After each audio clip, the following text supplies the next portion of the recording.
in, so let me kill some lights.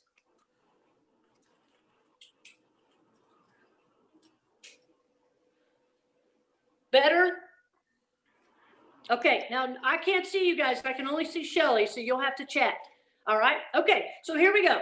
Let's get rolling here. We lost about 18 minutes, and that's 18 minutes of your precious time, and I don't want to lose anything. All right? Okay, so the first thing we want to do is we're going to build on our board. Now, I was talking to you about using these in the classroom. Now, as a teacher of over 30-something years, okay, because remember, I'm younger than I look and feel, I'm telling you, I'm really only 38. Okay, I don't know why my body gets a year older every year, but I'm 38. But one thing I always want to do is when I sat in countless staff developments, there's a lot of times, and I can count on one hand, how many staff developments I left and went, I can do this in my classroom. I'm going to do this in my classroom. I can show you how many fingers that I reached out and tried to talk to the instructor that did the workshop just because I had a few little questions. And this is how many times I got responses. That's right. So as some of you who have never seen me before, I want you to understand something. You have just joined our family, okay? We're a family. So the reason why I gave you my phone number and my email is because let's say in 2 weeks, you're doing this lesson with your students. You start it. And as you're going through it, you have a question. All you've got to do is text me or call me or email me, and boom, I'm right there. Because the thing Shelly and I want for you at this day we're spending together is we want you to take what you're getting, apply it to your teaching style, apply it to the way your curriculum demands are, and have success with it. And here's what you're gonna love. It is proven in the classroom, and it's fun to learn from it. Okay, but we want you to use it and know with confidence that if a question comes up, you're not out there on your own. We're family. We want you to be successful. Okay, all right, so here we go. So this right here, when I send you information, all right, the website, starlersteachtips.com, you're going to see 4 categories. One is STARS notes. And I will tell you what module I'm using out of the STARS notes. These are my classroom notes. Okay, this is what it is. It's a cut the crap curriculum. That's exactly all it is. Because especially if you're a new teacher, whether you're teaching anatomy or health science or EMT, and you're looking at this textbook going, oh my God, it's all important. What do I teach? What do I not teach? Well, I've cut it out. Exactly what your student needs to learn at this level so they'll be successful where they're going. Okay? That's the coolest thing ever, okay? All right, so the STARS notes are my notes. Got flashcards. It's got movements that you're going to do with me today. And also, I'm going to show you a cool lesson called with pancakes, all right? Now, on February the 10th, write that down. February the 10th, the Nesty Wednesday webinar I'm going to do, and I'm going to take one of the lessons, the pancake lesson, and I'm going to show you how it applies to burns. So you're going to take this lesson that you get today, and then about 3 weeks, you get to see how to take the lesson and use it another way. Okay? All right. So that's one thing. I want to give you confidence. Okay? So STARS notes are my notes, teaching tricks, jokes, flashcards, all kinds of cool stuff. Okay? The hands-on body systems that you're doing is how I use clay in a very affordable, effective, and we have the best curriculum, okay? And it's step-by-step. If you've already looked through it, you're gonna see it's got tons of pictures. It's step-by-step for you, all right? Also have videos that go with it too, all right? Then we have the teaching tip modules, which you've got 2 of them. Well, you've got student study skills and you've got the starting school. And that's what we're going to be throwing in as we go. Now, let me tell you about starting school. Here we are in January. Now, we're getting ready to go back. Now, some of you just gone back, okay? And I can't see you. Can't give me thumbs up. But I know a majority of you are getting to go face-to-face. Woohoo! And some of you are still virtual. Bless your hearts. Hang in there, hang in there, hang in there, okay?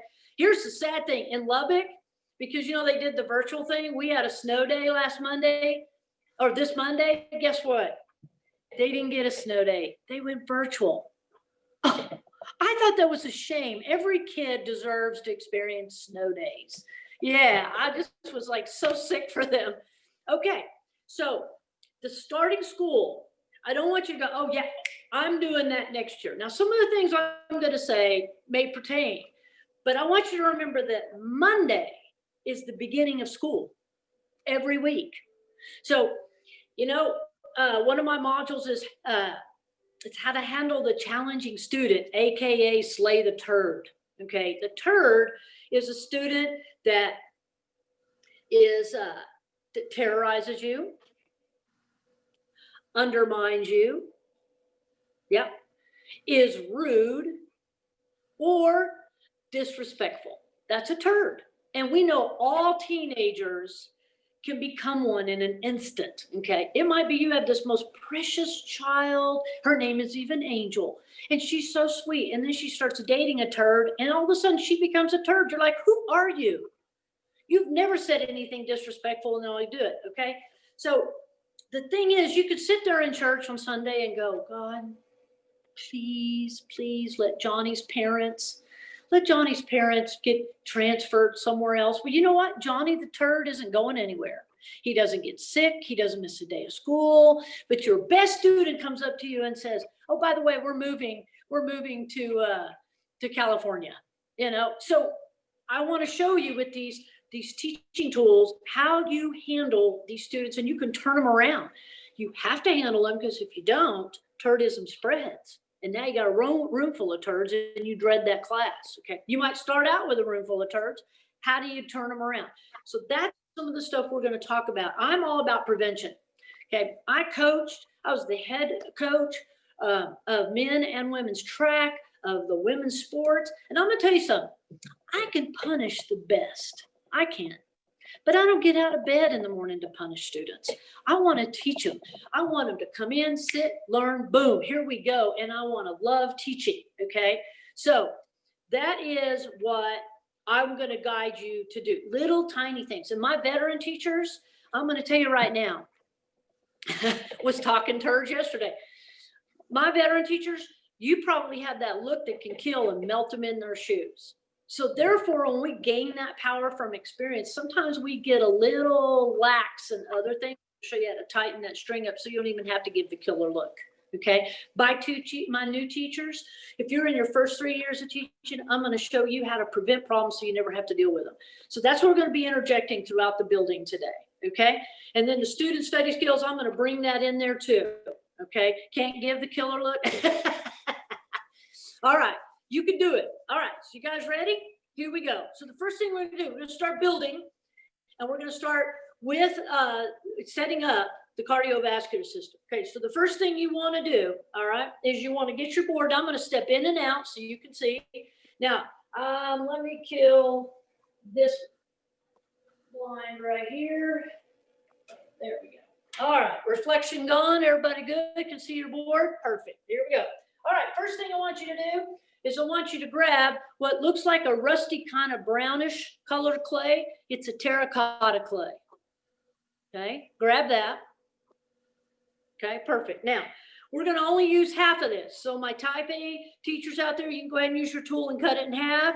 Those of you who are more laid back, you can just rip it in half. Okay, what's fun about building with the clay with students is that you find out who your type A's are. All right. Now, if you've got that student who's what I call a gifted and talented student, man, they are sharp. They are so smart, but you can't get them to turn any work in. This right here, what we're about to do, is amazing because it will grab that student. If you have students who have learning disabilities such as dyslexia, auditory processing, this right here, man, this is amazing. Okay, now the first thing we need to remember is we always need to sell it. We've got to sell it to the student. Okay, remember, it's not about you, it's about them. Okay, so before I give clay to them, all right, we get our boards. All right, now where are we going to store them? Okay, so the thing is I was in the smallest classroom possible, especially the last 5 years. It sat 25 students. I went from having a lecture area and a huge lab area to this small little classroom, sat 25 students. So of course my counselors put in 38. Yeah, and they were everywhere. They were in the middle of the aisles. So I have no room for a bunch of storage. So what I use is the literature sorters, okay? And I love the brand Banker's Box because they have a thick plastic, because that way the humidity doesn't affect in how heavy the box is, it stays. So I'm gonna send a picture in the email to Shelly that she's gonna send out to you, okay?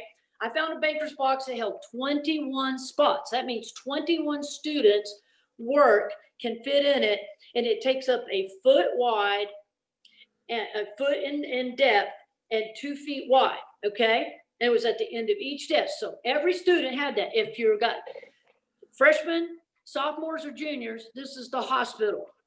So their board goes back into the hospital bed. If you're doing seniors and you want to throw in some pathology and forensics, which we're going to throw in, and you don't have to wait till then, we call it the morgue. All right. So wherever, but that board sits in there with their clay kit.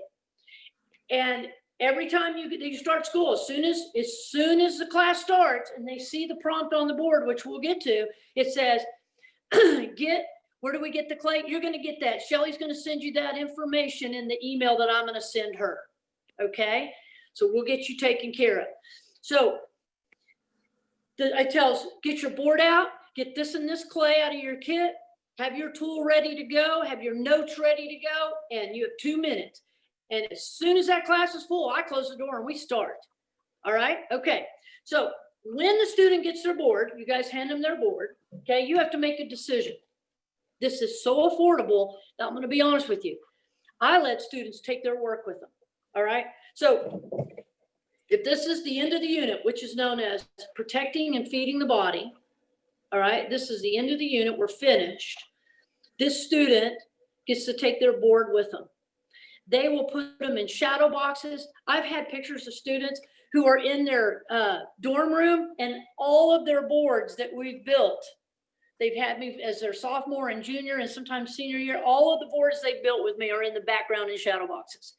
I've had other students take them back down and use them in study groups or do them in presentations. I had one student stop me.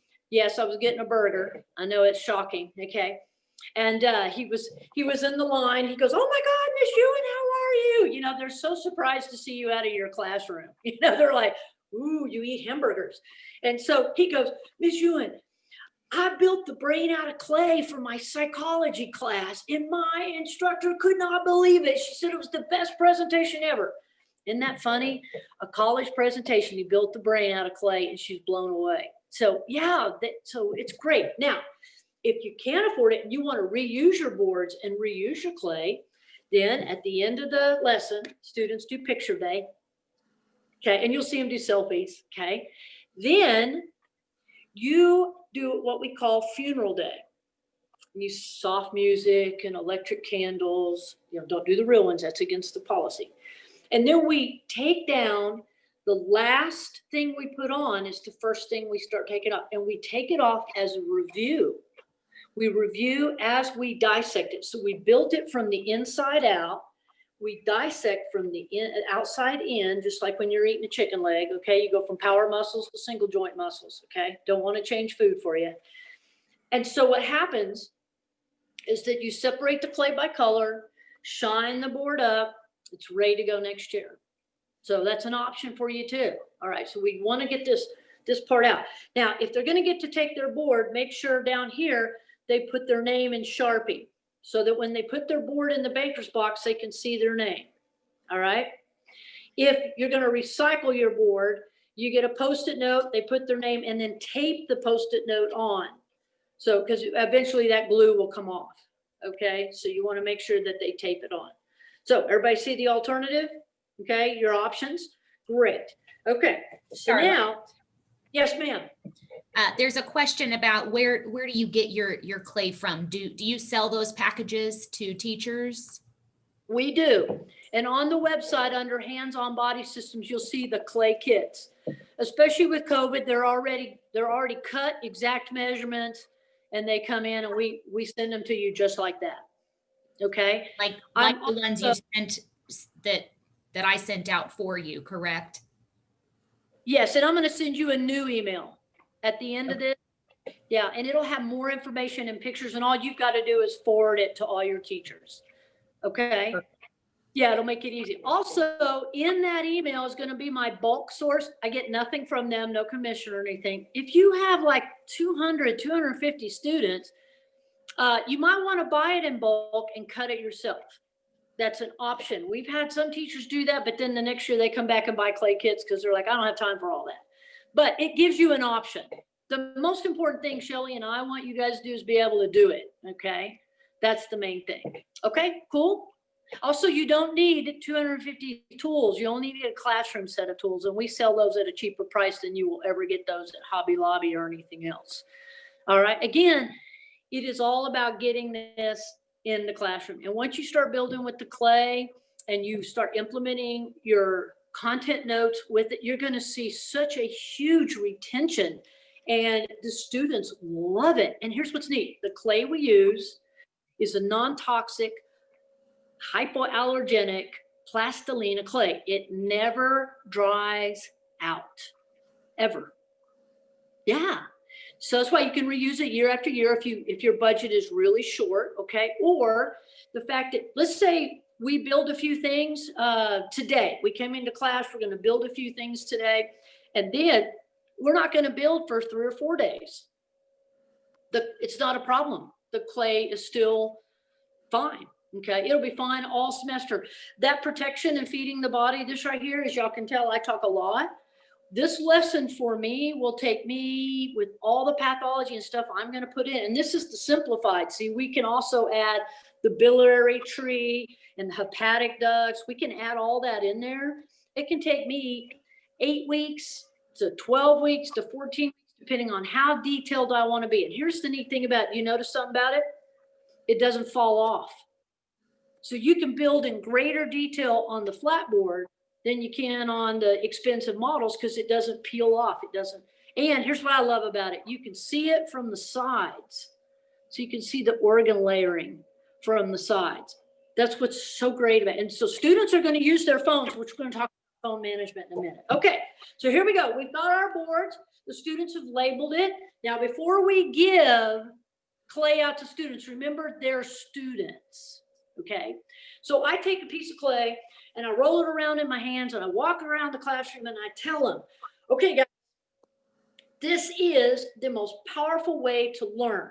The most powerful way to learn by building. It's kinesthetic learning. And I say, how many of you know how to ride a bike? And they'll raise their hands. I say, how many of you know how to drive a car? And a few of them do, right? Okay, so I could get up here today and I could write step by step how to ride a bicycle. And you could go home and you could study it with the study skills I'm going to give you, and you would knock it out of the ballpark, right? But would you know how to ride a bike? No. I could put you on the bike, but you still wouldn't know how to ride the bike. How do you learn how to ride a bike? And students will respond, well, you got to do it. Yeah, exactly. The only way how to learn how to ride a bike is to ride a bike. The only way to learn how to drive a car is actually to get behind the wheel and what? Drive a car.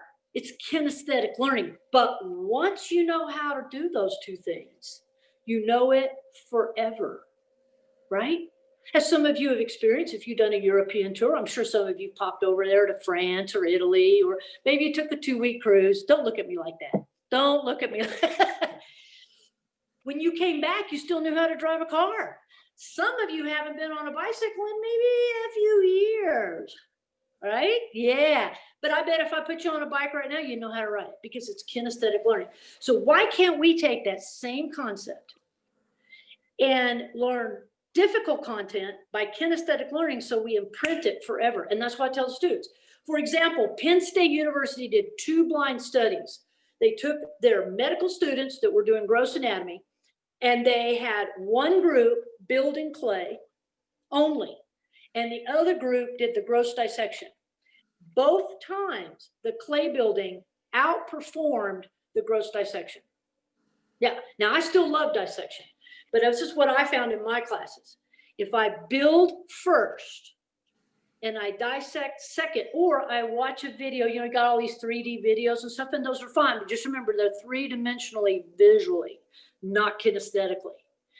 So if you build it first and then do a dissection, they see so much more things that you just used to pound yourself against. I wish they could see it. They do now. Okay. It's amazing because that's what I experienced. The kids would come up and go, hey, did you know that this is the origin, this is assertion, this is why? And I'm like, oh my God, you know how hard I tried to get that? And they got it. They got it so easy. Okay. So I sell it to them. I'm walking around, you know, and they're rolling their eyes like, oh my gosh, already give me the clay. And then I turn and I throw it. Yeah, just like that. See, it stuck. Ha! It feels good too, especially if you had morning duty and you were invisible to students, right? Let's talk about morning duty. Pop in real quick at the chat. How many of you have to do morning duty? Exactly, right? Oh yeah, okay. So this is what I love about morning duty. You're standing there, nope, thank God. You're like, thank God, okay. Or you had to get pulled from your classroom. Yes, some of you, yes. And you had to watch another classroom. And it was amazing how invisible you were, right? Okay, crossing guard. Okay, so here's the thing. I love this. You're standing at the door and students are coming in and you're saying, go down here to the cafeteria. Thank the Lord, not to you. Okay, and you're telling them instructions, even if you're just doing, you know, hall duty that's in between classes. You get that student that looks right at you and goes the other way. Yeah, they pretend like you're invisible.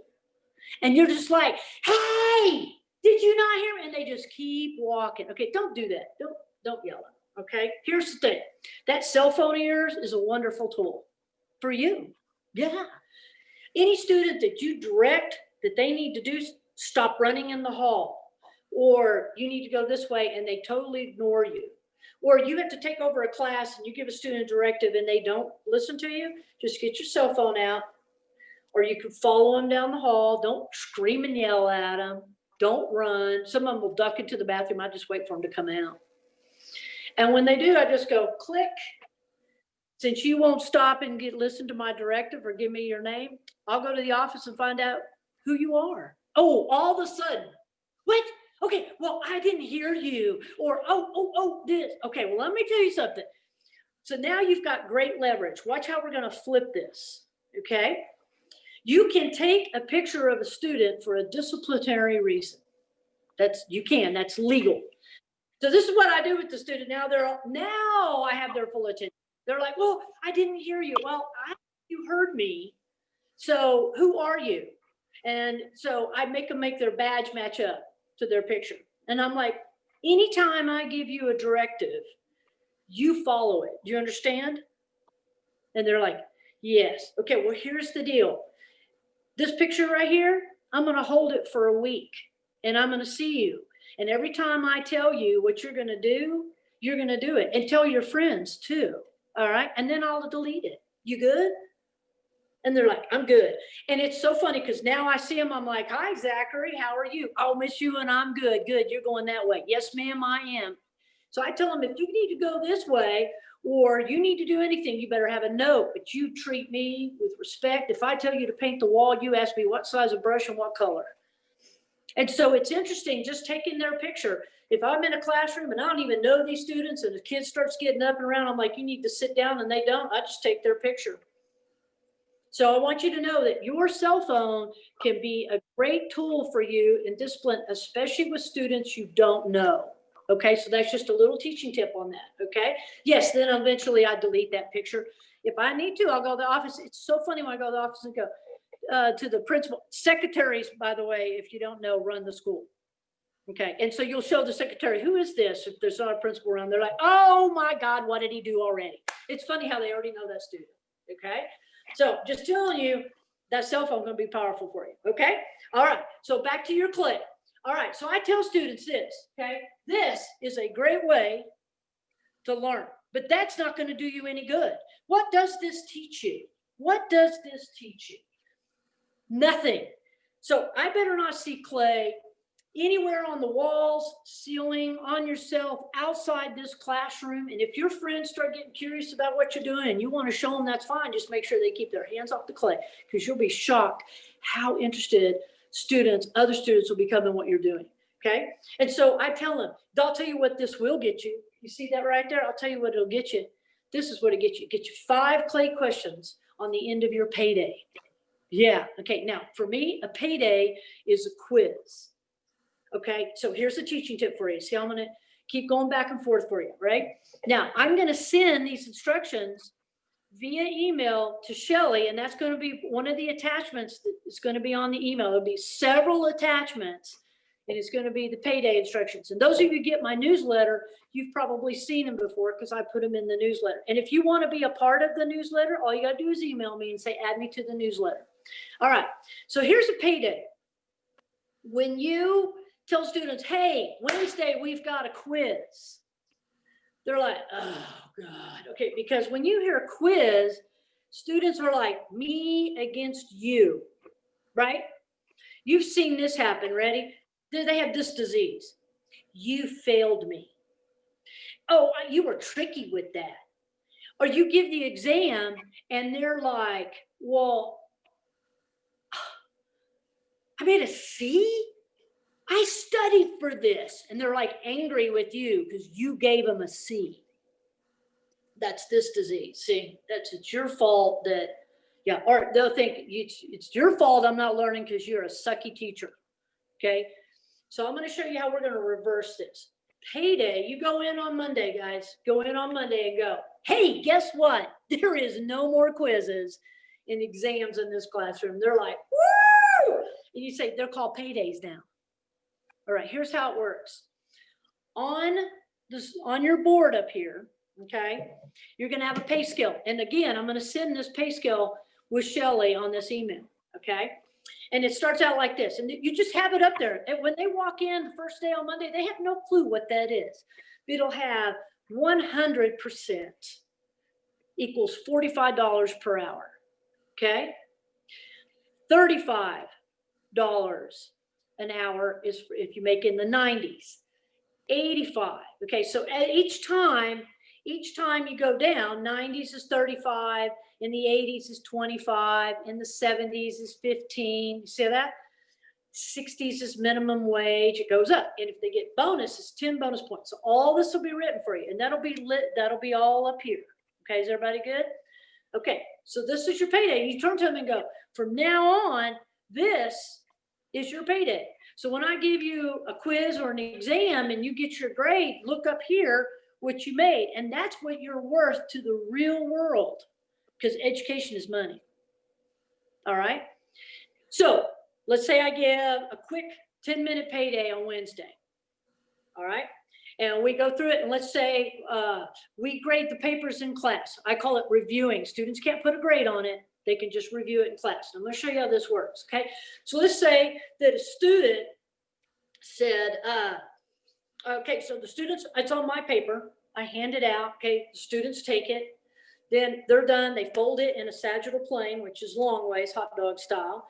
Then the people in the back, okay, everybody's going to hand their papers backwards one. Those on the back are going to bring it up to the front. Now watch how we're going to implement some ethics. When that student opens up that other student's paper, they must sign on the right-hand corner. This signature tells them this. 1, I will review this paper to the very best of my ability.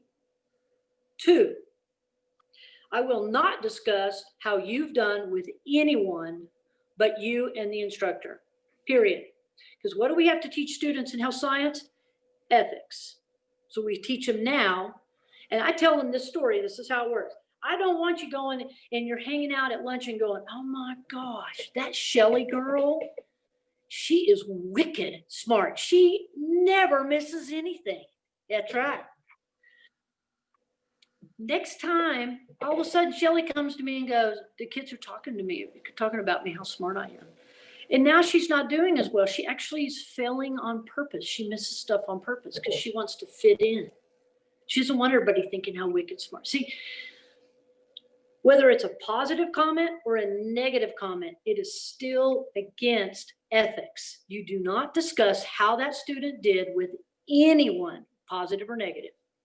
Because we have to teach students when they're in the medical field, you can't discuss patients, period. See? And so that's what they learn that, okay? All right, so everybody good? Okay, so look how we're teaching this. Okay, so now watch this.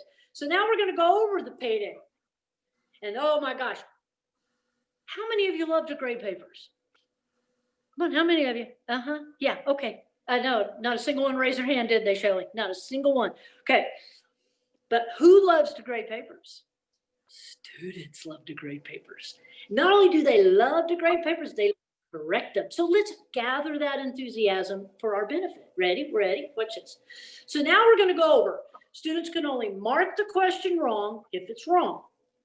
That's it. If it's right, don't touch it. If it's wrong, the student has their notes out and we discuss the correct answer. They write the correct answer on that student's paper. Okay? At the top of the paper when we're done, they put how many they missed. -2, -5.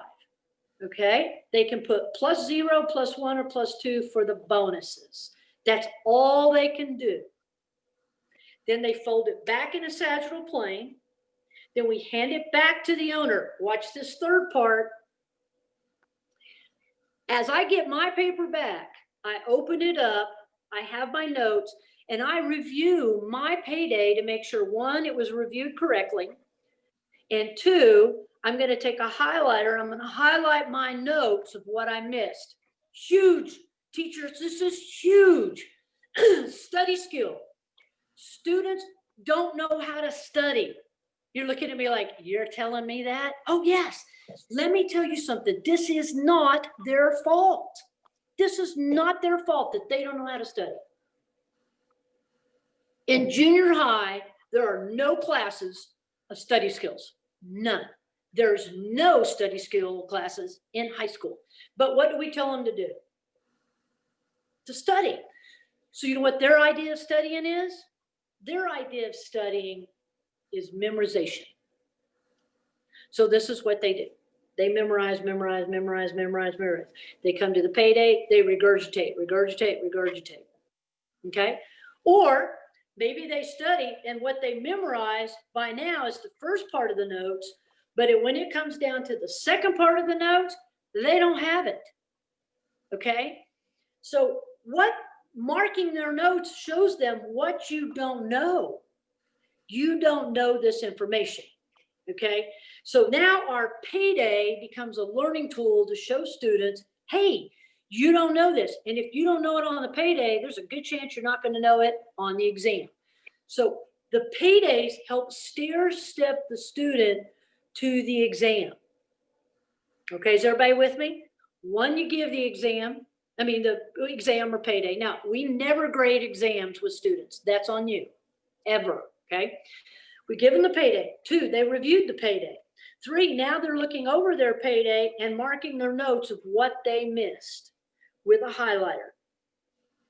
Everybody good? Okay. Then they're going to hand them back to you. Now, stop right here. Ready? They took the payday, they graded the payday, and then they're marking their notes and looking over their payday. Do you see the magic number 3? What they don't know is that you just use the payday as a learning tool. My rule is you may not have known it coming in, but you know it leaving.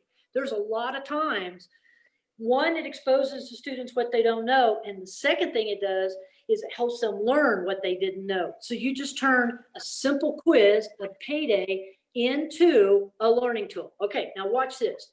You don't like to grade. So you're going to take these and you're going to look over them. I just look over them and I tell students, if you have a question about it, put a note on there for me.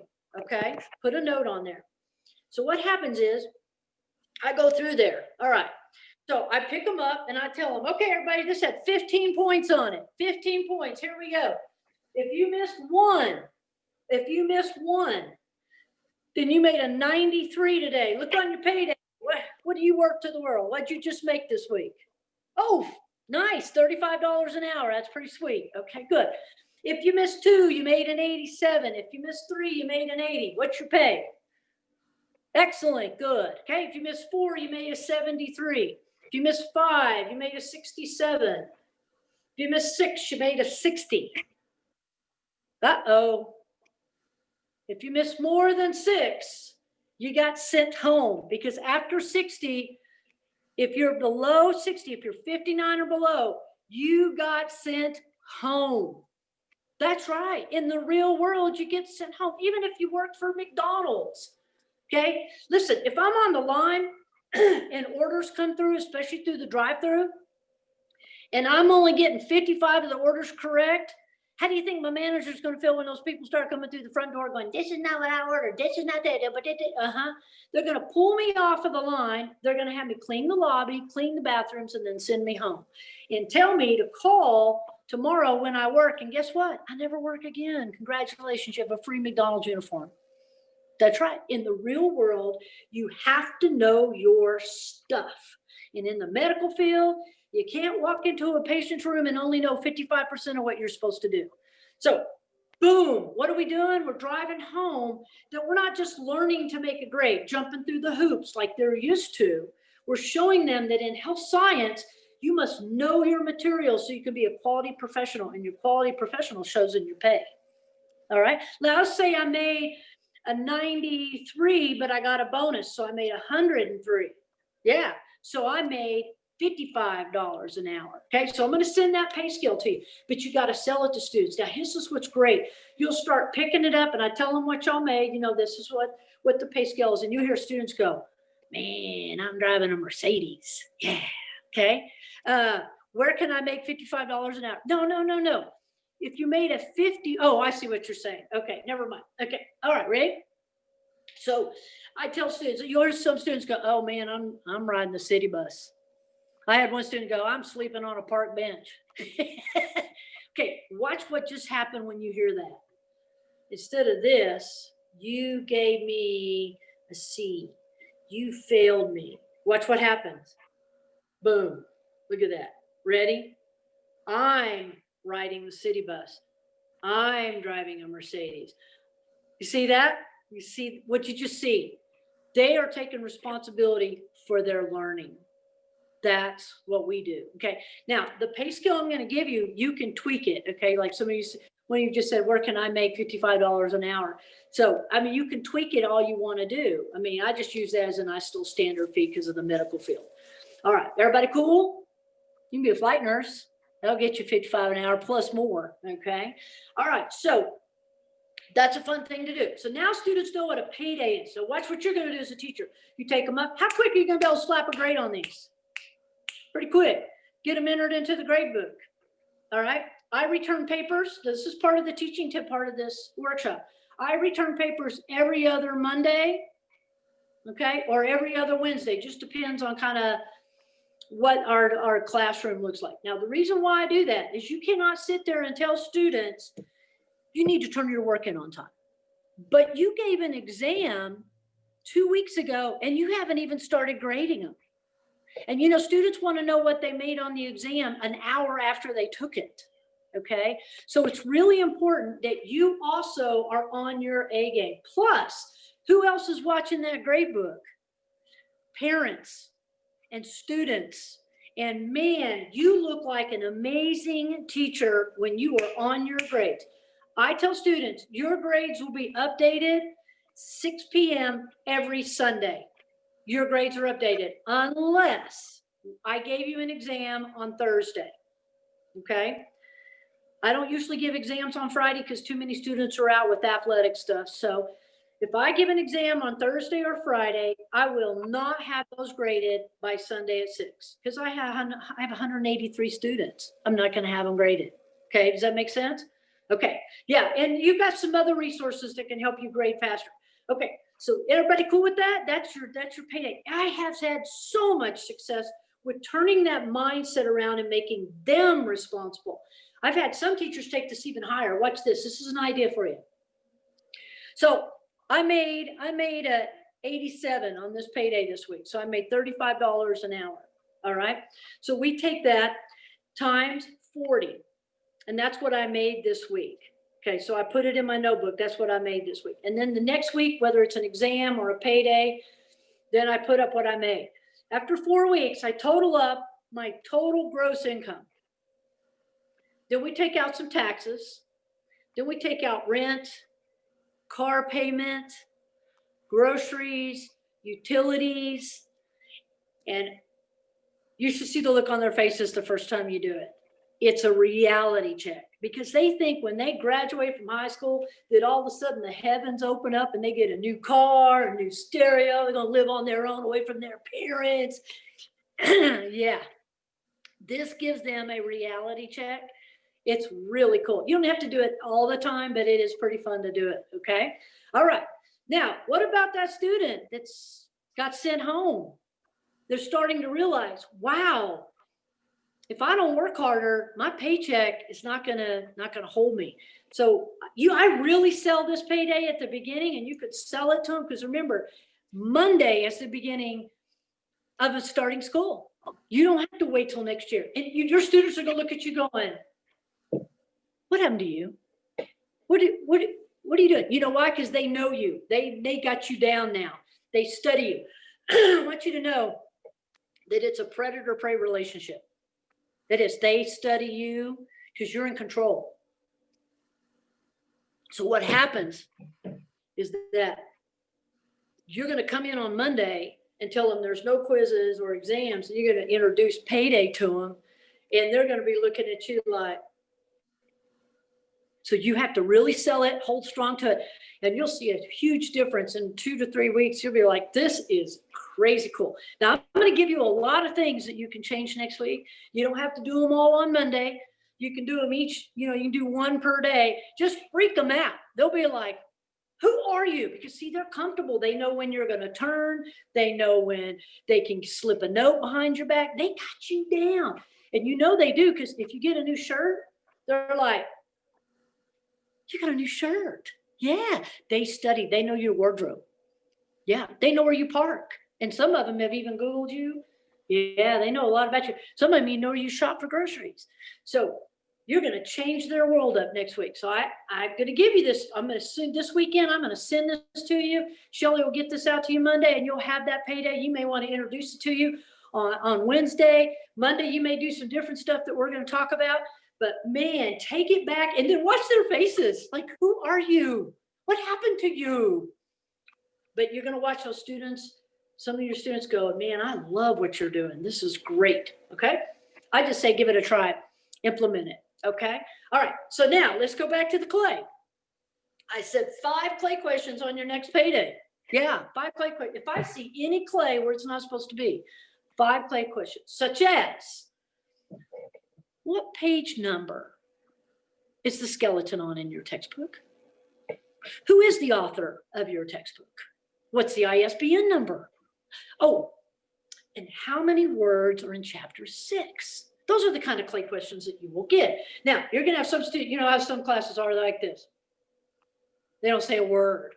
And then you have other classes that have this person. That's not fair. I call them the justice police. Yeah. Okay. And so you say, you're right. It's not fair, but that's how our society works. We punish the masses for the acts of one person. Yep. I've never tried to blow a plane up with my shoe. Not ever. Never even thought about it. Never would want to. But because some idiot tried it, what do we do at the airport? Exactly. Because of that one idiot. Okay. So one idiot throws clay. Everybody gets 5 clay questions until it's gone. I didn't put it there. I'm not taking it down. Okay. So I tell that little justice police, hey, but you don't have to worry about it. Watch this. Watch this. Ready? Yeah.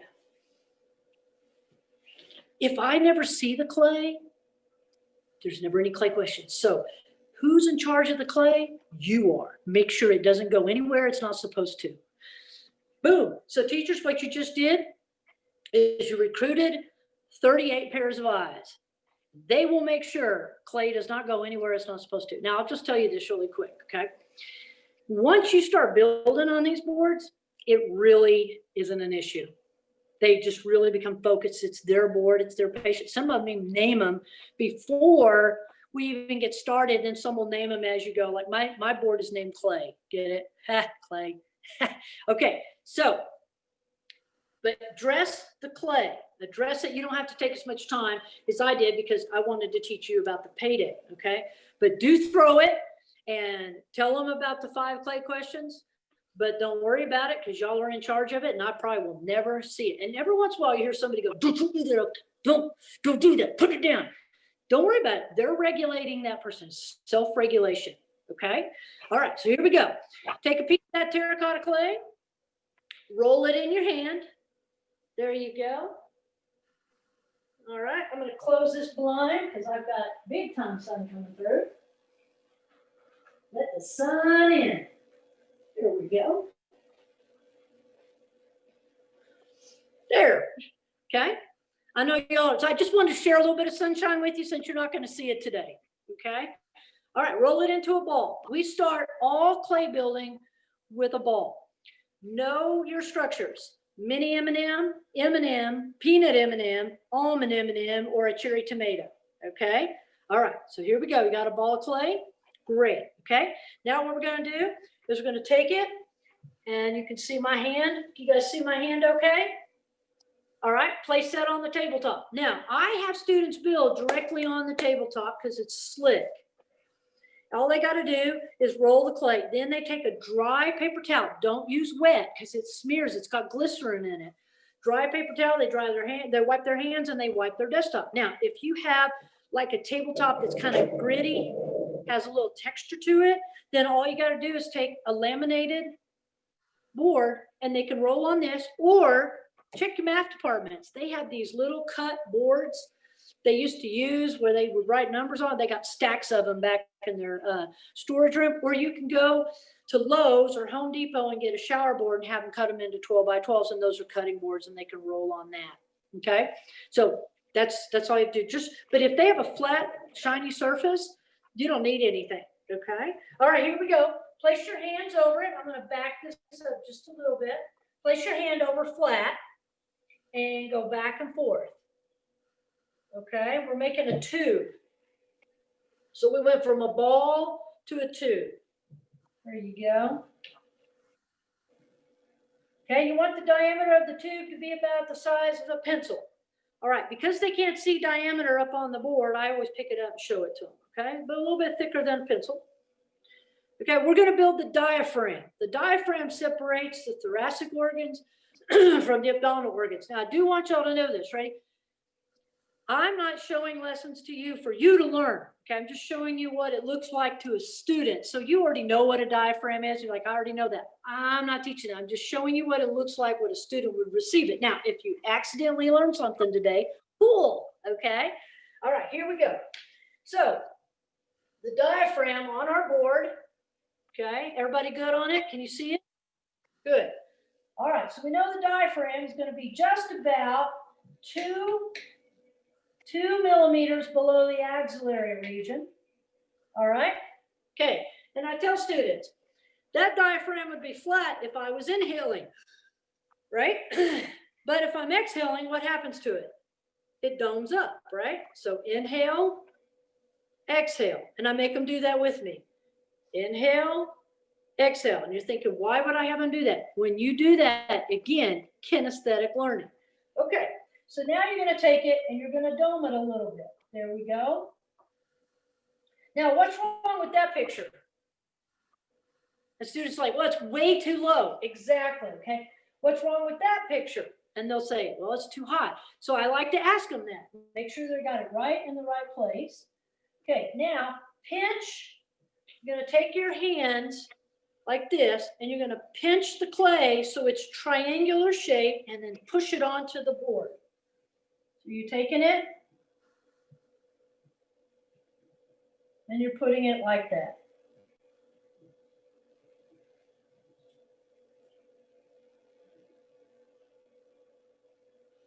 All right, good.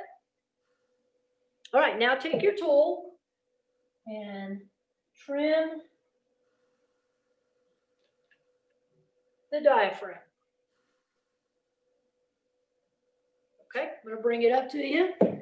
See how it should look, and then look right here. It should come up off the board. So when you're checking students, because they're new and they're learning how to do this, then what you want to make sure they understand is that even though we're building on a flat board, the organs are going to come up off the board. So watch out, because they're used to diagrams. Some of them will try to flatten everything. You don't want it flat. You want it to come up off the board. Okay, all right. Does everybody have their diaphragm? All right. And I just kind of walk around, make adjustments. All right.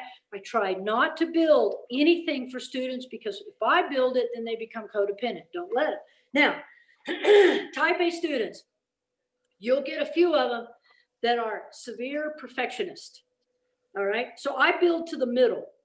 I've got some, especially that GT student, man, they get it, boom, they got it built. Okay. Then they can help others around them quietly, or they can just perfect what they're doing. Then you have those that your type A's are your slowest.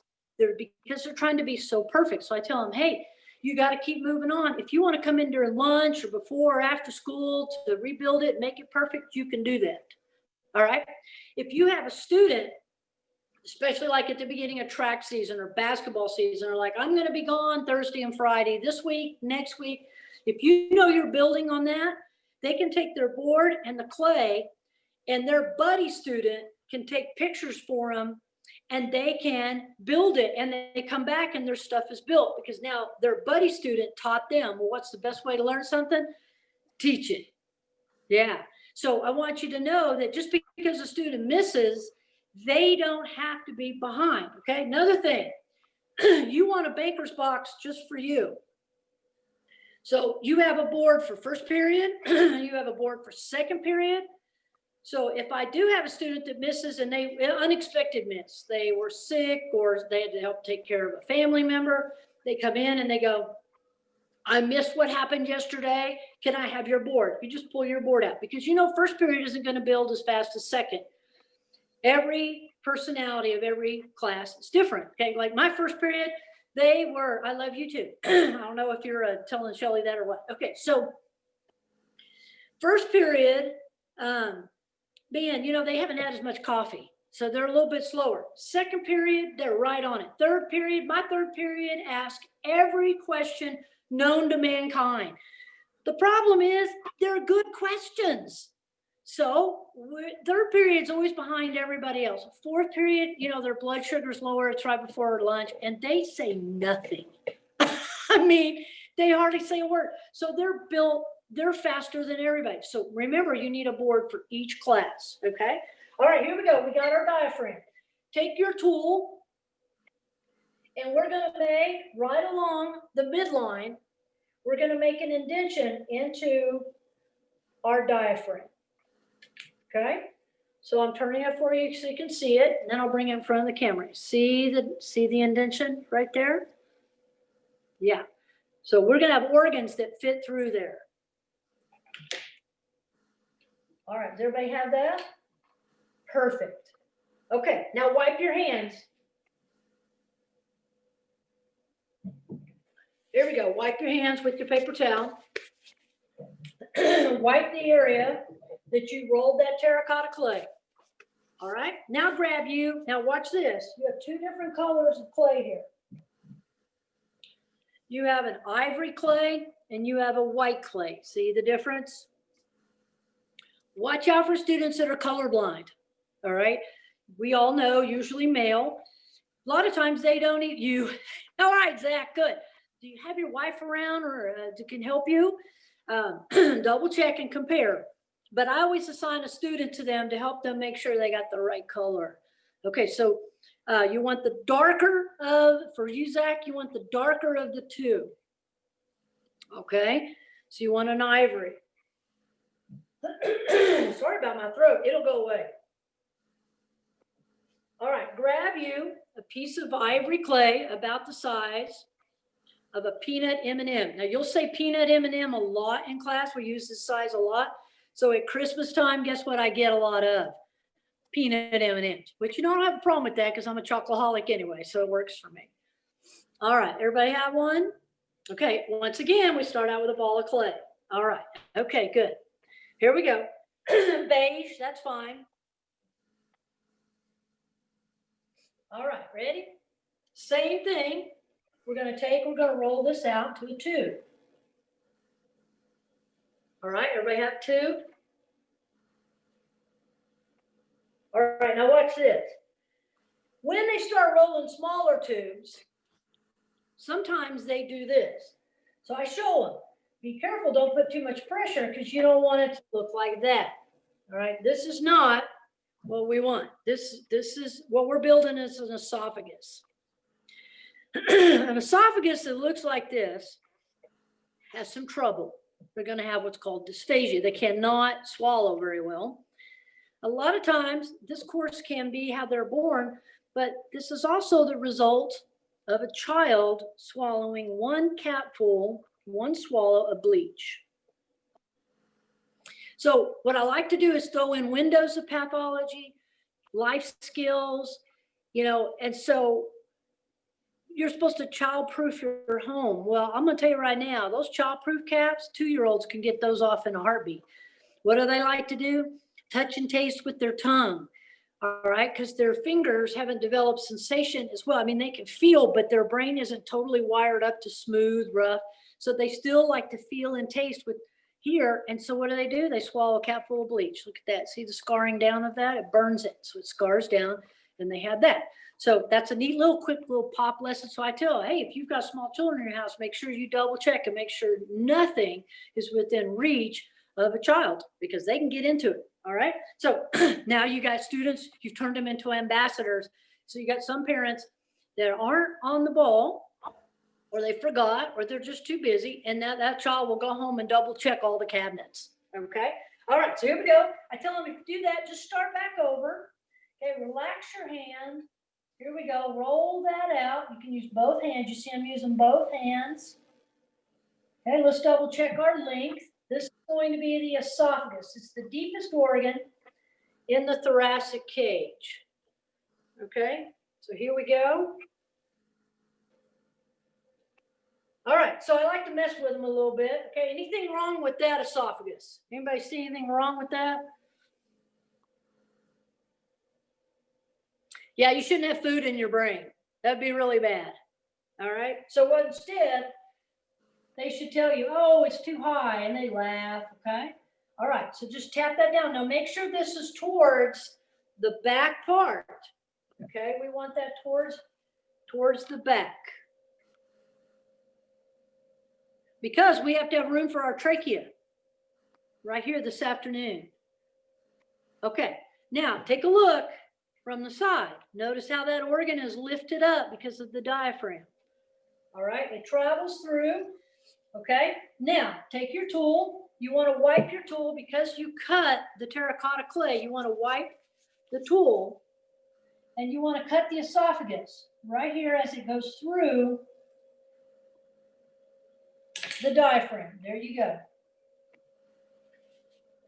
Okay, even if you're not going to do GI, always put the esophagus in. We want students to have that kinesthetic of what organs from deep to superficial. All right, so we want them to know that that esophagus rides right in front of the vertebral column. It's the deepest organ. Okay, now we know that the esophagus is a food tube. Right, everybody?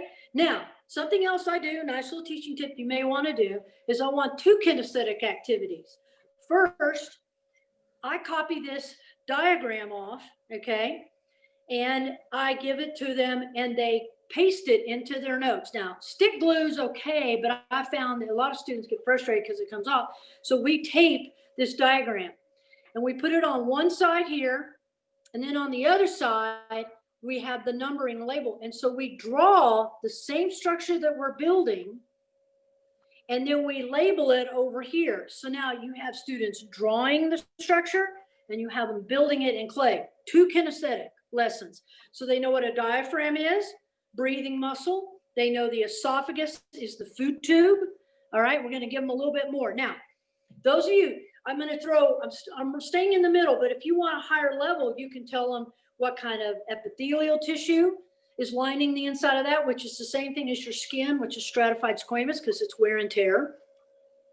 Here's a neat trick. I'm going to summarize an anatomy book for you. You guys ready?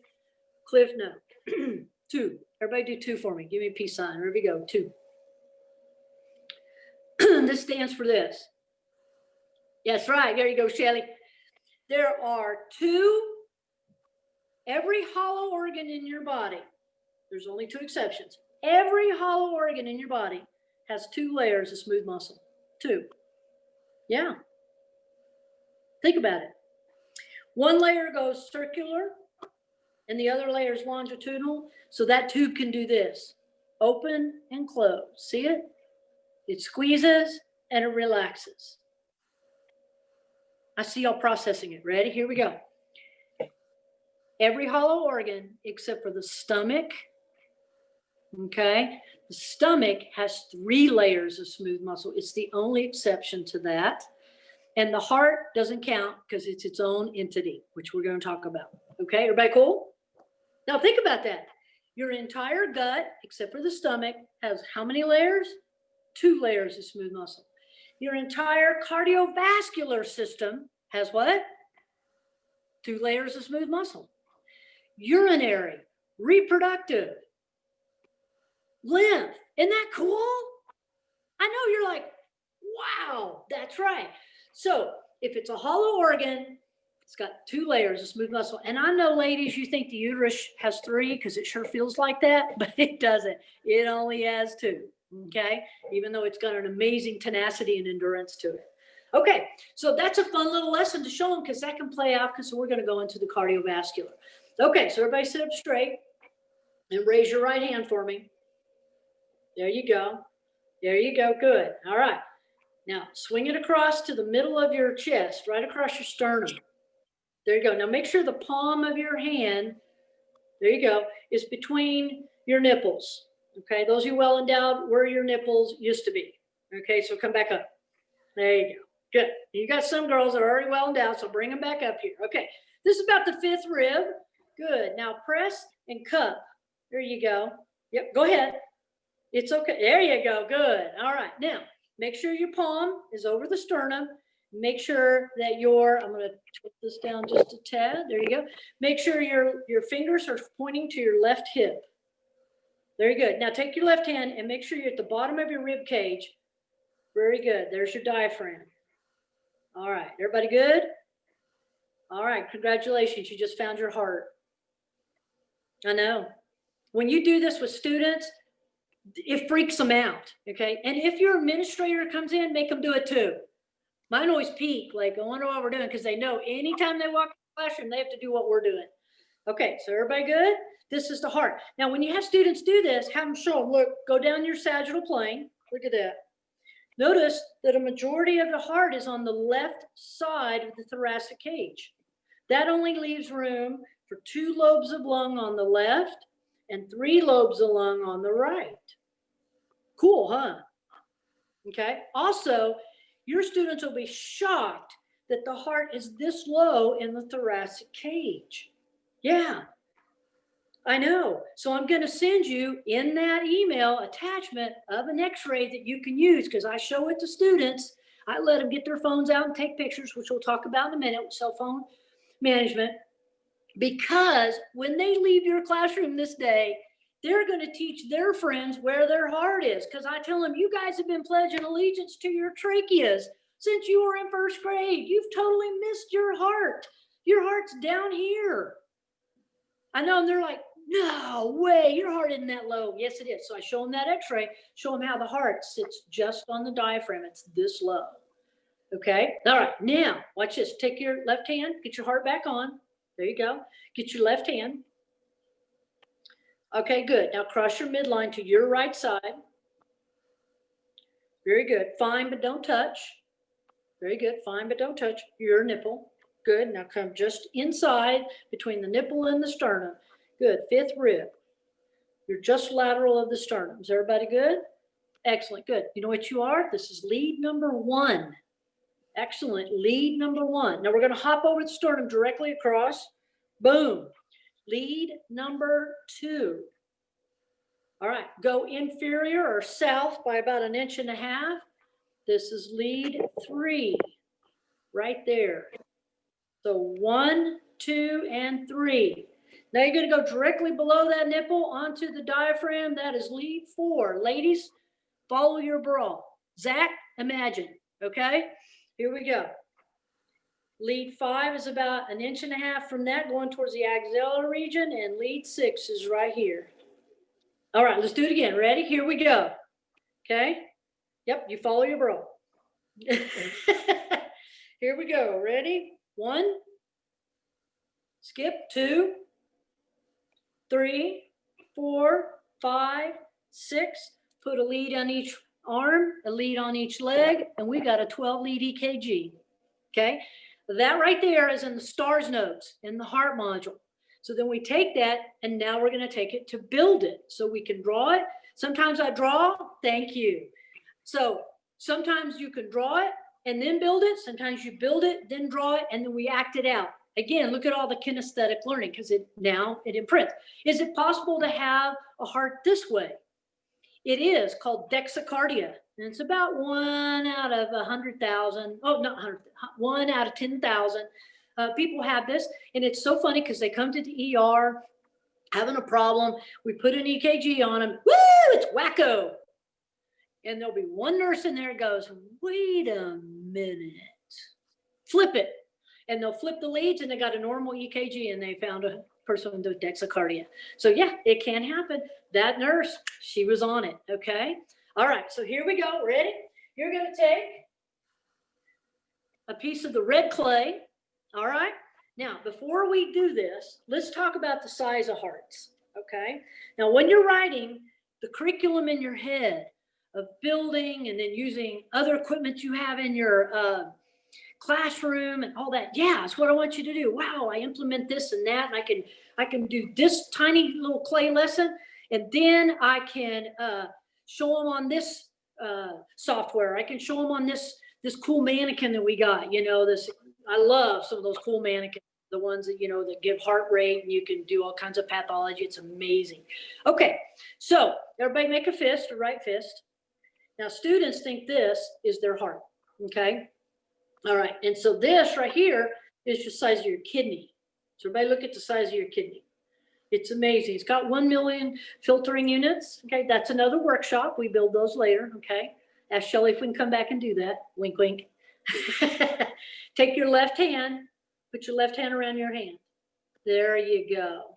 Okay, that's the size of your heart. That's your, take a look at it. That's your heart. Average heart's about 300 grams, about a half a pound. Okay, so there you go. That's your heart. Now, pull your thumb up. Okay, the diameter of your thumb is the diameter of your aorta. Look at that hose. Man, that is a monster. Okay, so do this. Place your heart. I have students do that. I heart you. I tell them, hey, I heart you guys. Okay, so we've got this heart. Ask students, simply, what's the function of the heart? What are they going to tell you? Pump, keep you alive, push blood. That's right. Okay, so we're going to build it and then we're going to talk about some of its neat functions, okay? All right, so here we go. Take this red clay. Now, what you'll notice about this red, here's another window. So because this is a partial workshop for you guys, I can't put all the lessons, but I'm going to show you windows of lessons. Okay, so for example, look at this red clay. This is not the color of blood, okay? This is the color of carbon monoxide poisoning. So I call it carbon monoxide red. So this is a great window right here to talk about how the fact that a red blood cell, man, red blood cells love their job. So if you look at my STARS notes, you'll see I always put a smile, you know, where the nucleus used to be, because they love their jobs. They love it.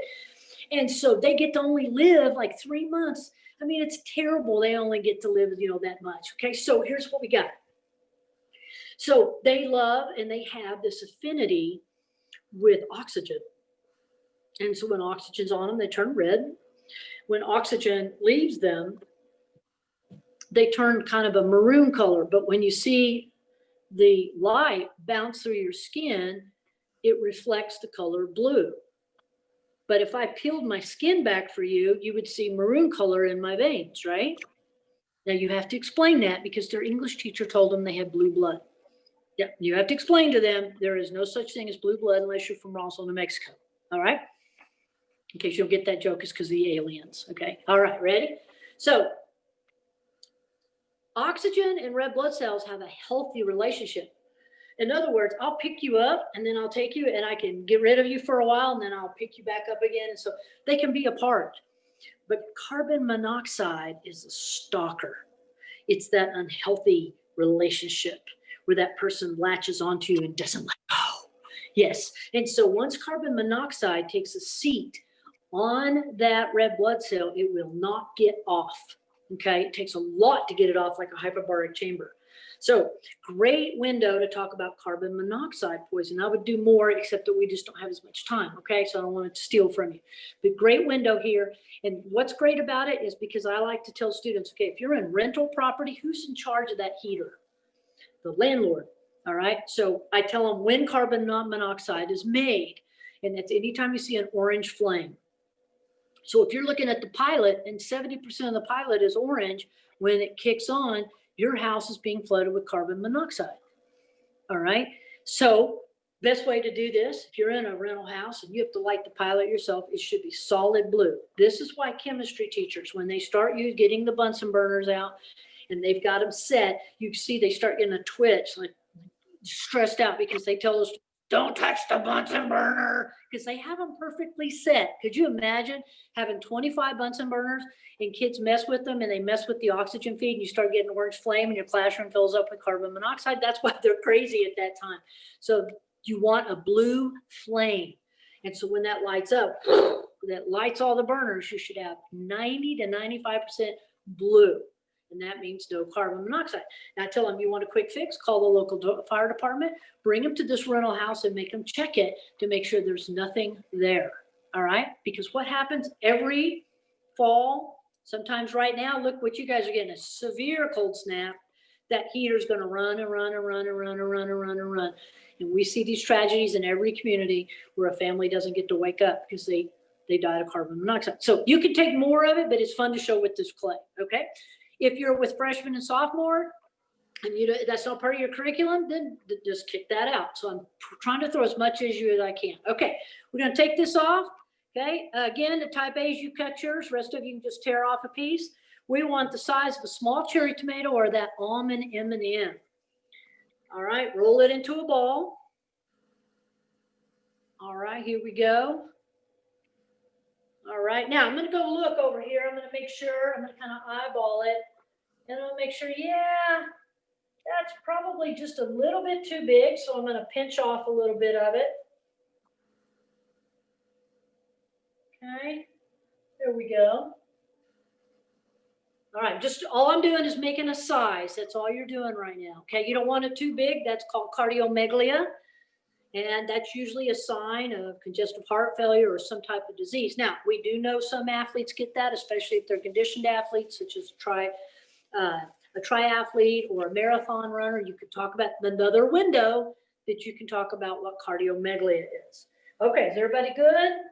All right, great. Okay, now take that ball of clay. Watch very carefully the technique I'm going to use. Okay, I'm going to take my hand and it's at a 90-degree angle, but I'm not touching the clay. Okay, I'm going to turn my hand over. See, turning my hand over. And then I'm going to roll it. See? Okay. Take it. Go from 90 to about 30. Touch the clay, roll it. And you see it's starting to taper it. So it looks like a little strawberry. All right. Now, first students might be a little awkward with this. Some get it right off the bat. Others tell them, you'll like it, roll it back up, give them a moment because they're still learning how to do this. Now, if you've already done movement and communication and they're already good with the clay, they build fast. That's something I was going to tell you. The first couple days, they kind of build, and then you'll start noticing they catch on very fast, and then you're rolling. All right? Okay, take a look. Some tricks for you. Okay? Look at the top part of it. See right here, my hand? A. See the letter A? A for atria. Okay? V. Here's the letter V. V for ventricle. So the shape of the heart gives away its chambers. A for atrias and V for ventricles.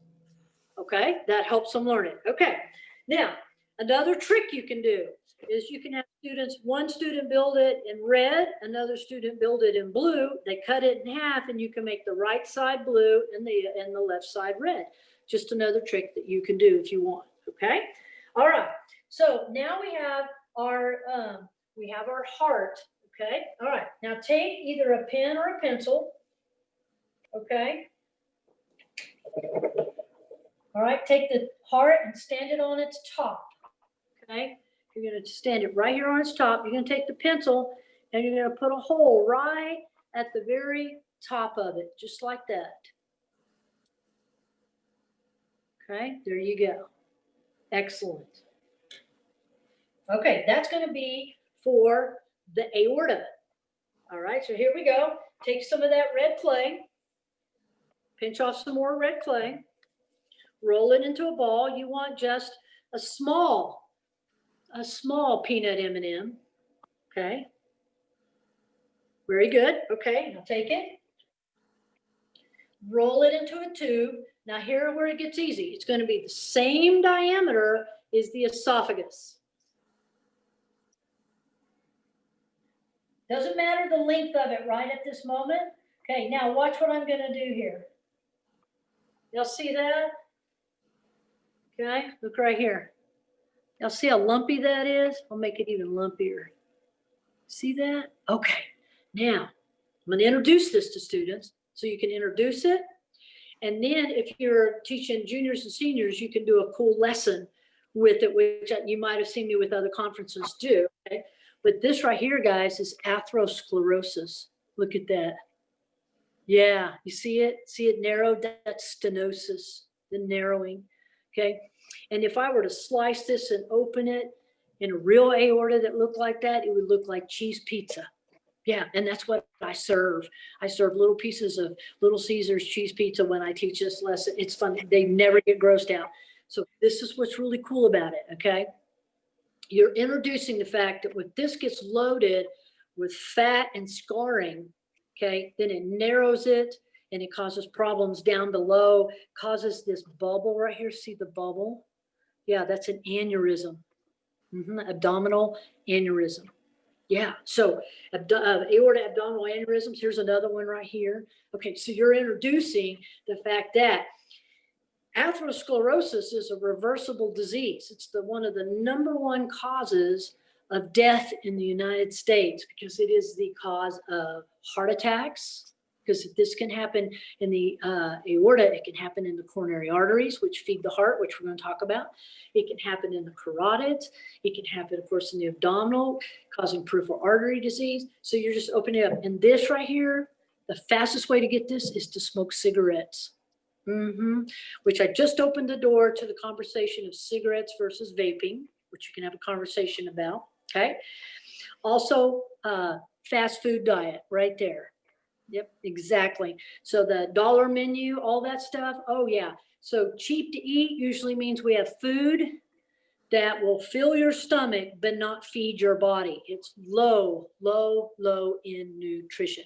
So great window to start kind of putting little seeds. Because if you come at them with the nutritional unit, a lot of times they're like, yeah. But I give it to them in little pieces. If I take something away, I give them something they can eat. For about the same price, it's better for them. So instead of eating at McDonald's, go to McAllister's Deli and Grill, someplace where you can get a salad and a sandwich that actually has nutritional value to it. But that's a great introduction to atherosclerosis for them. Okay, so you tell them you do not want an aorta that looks like that. Okay, I'm gonna roll mine back up real quick.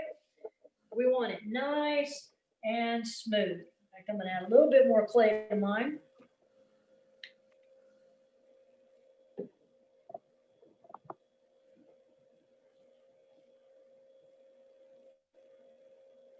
There we go.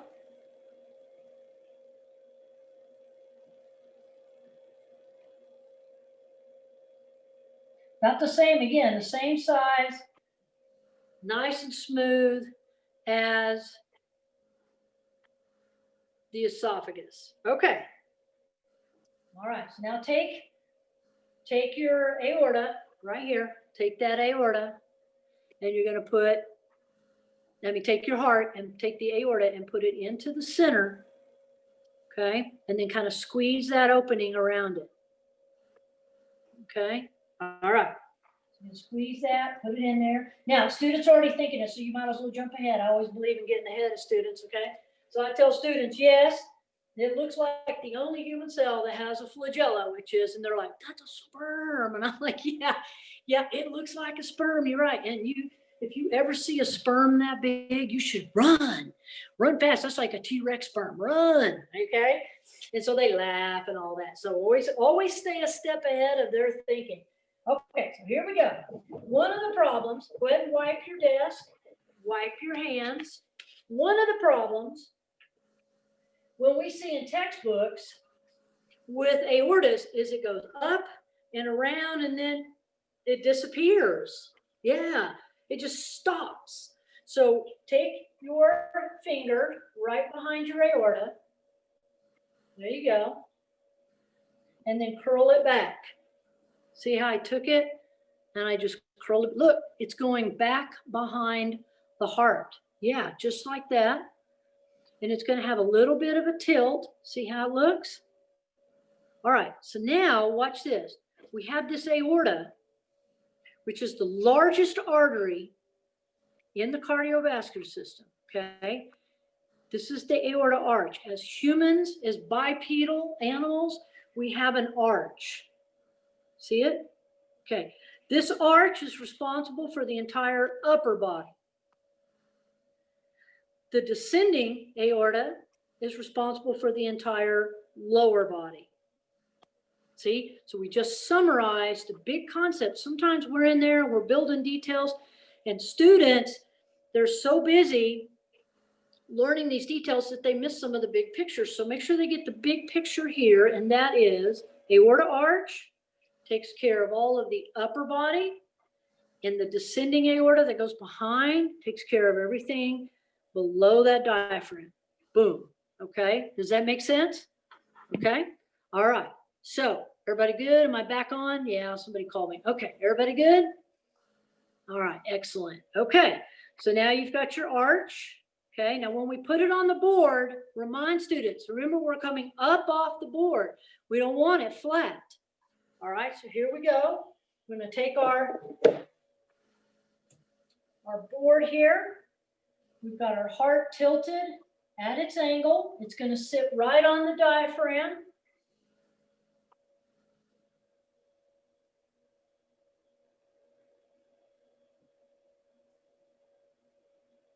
There it goes.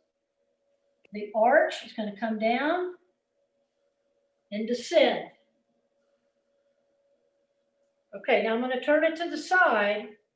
I'm going to show you what it should look like when you're teaching.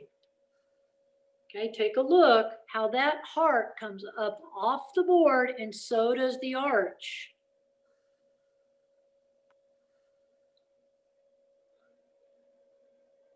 All right. Everybody good?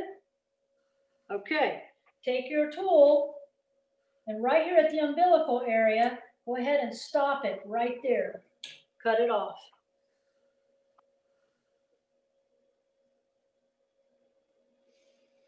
Okay, another window for a cool pathology lesson. Have students turn, and this is where I would have them take their picture of their board right here.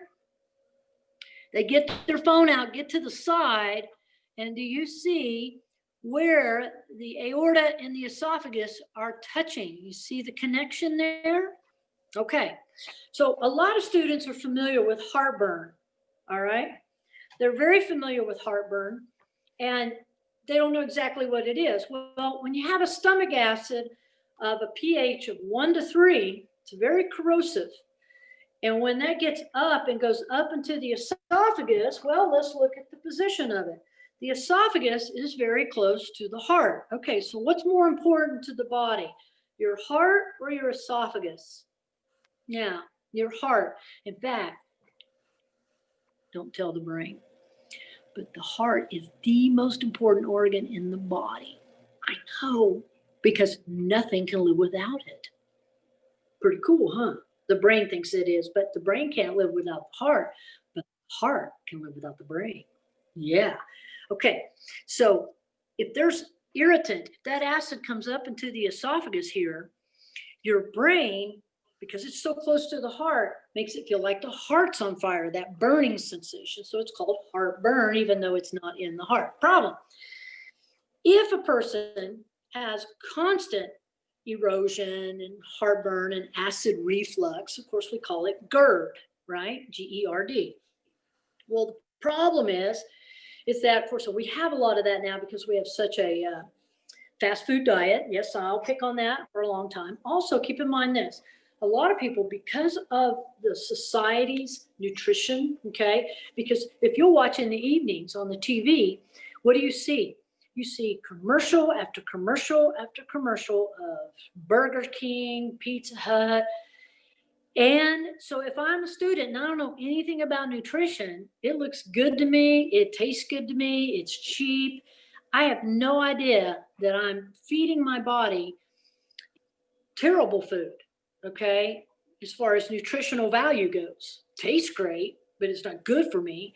What it is high in, though, is calories. And if I don't burn those calories off, then I get what I call the triple BT, which is butt, boobs, belly, and thighs. Yeah, that's exactly right. Okay.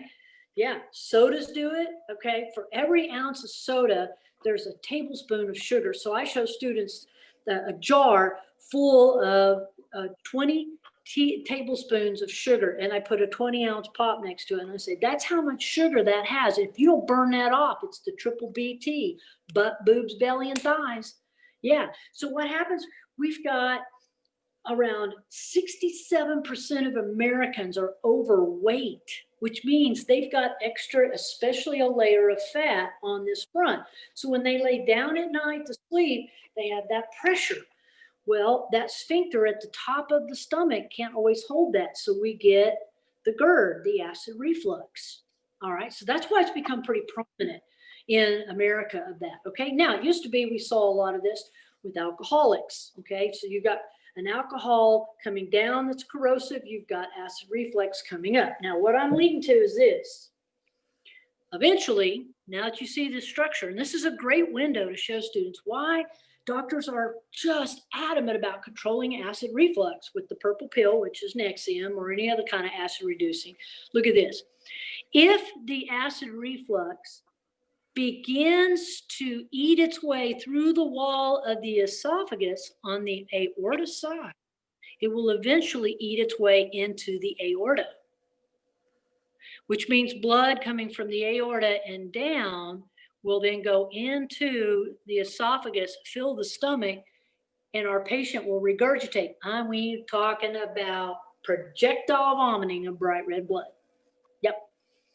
And so this is one of the ways alcoholics can die. Yeah. And that is they bleed out with an esophageal erosion. So that's why now we have all this heartburn because of diet. We see that. Okay. So that's why they're so adamant about controlling heartburn. With the best way to control heartburn is diet. Yeah. Shed that inner tube around. Okay. And so you can show all kinds of windows. Again, give nutritional little tips. I usually give one a week so they can digest it and process it. You'd be amazed. I had some students go from drinking 6 sodas, 6 Dr. Peppers a day, to 5, then to 4, then to 3, to 1, and they would more and more water was showing up in the classroom. I had one student, and I'm telling you, it was amazing. Starting when we started this about in October, November, by May, she had lost 40 pounds. It was amazing. And you know what she did? She got rid of sodas. That was the first thing she did. And then she started weaning herself off or substituting what she ate fast food for better nutritional value. But if we don't show our students this through health science and anatomy and body systems, they don't know because it's not being taught to them otherwise. Okay. All right. So now we have our heart, we have our aorta, and we have our descending aorta. Okay. Now we're going to branch this guy right here. Now, arteries always carry blood away from the heart. Okay, so we know the job of a heart is to pump blood and keep everything alive, right? And we're going to talk a little bit more about it. Okay, some survival skills. Okay, now the arteries carry blood away from the heart. We know the aorta is the largest one. So everybody make an A for me. Okay, yep, just like that. Okay, just like this. If you do it, then students do it. Okay, all right, ready? Okay, so artery away always. There you go. So artery, away, always, okay? So arteries always carry blood away from the heart. I don't care what kind of blood they're carrying. All I want them to know is it's carrying blood away, okay? That's its first job, okay? Their second job, watch this, is they're very elastic. Yeah, they have a nice elasticity to them. So they're able to expand the lumen and then squeeze back down. Expand and squeeze back down. Okay, so we all know in the summertime, we're watering and maybe, a friend or your spouse, it's just a few feet away and you just feeling a little ornery and you take your thumb over the lumen of the water hose. Shelly, I know you've never done this to, your hub, and you just want to cool them off a little bit, right? And you zap them. Okay, so how did you make the water go further? You decrease the opening of the lumen, right? Okay, so when you do that, it made the fluid go faster. Well, okay, so think about it. As arteries leave the heart, you've got the size of your thumb.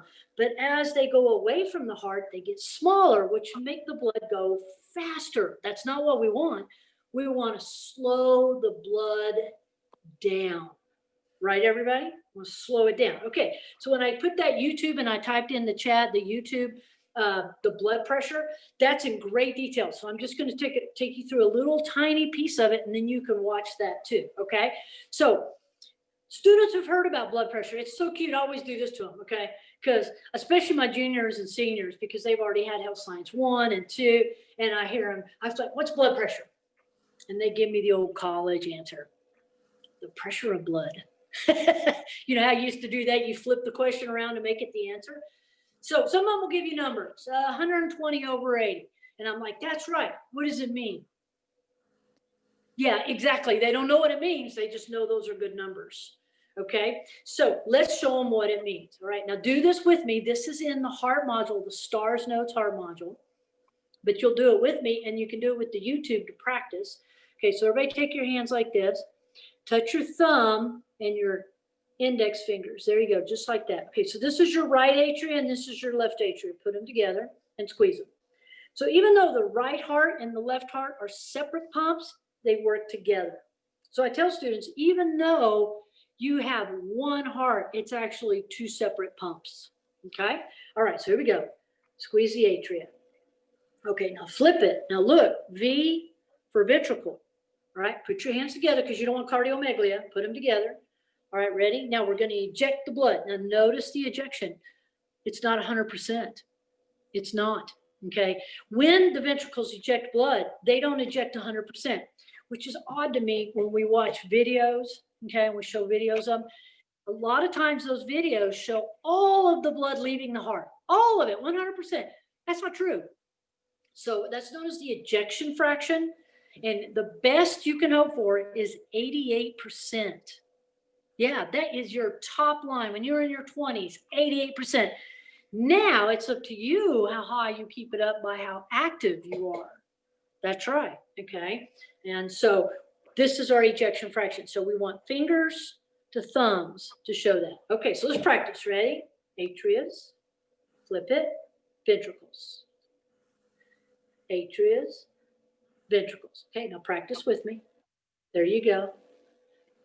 All right, now you're gonna have some students that are real slow and you're like, that's bradycardia and that's too slow and our kidneys are dying as we speak.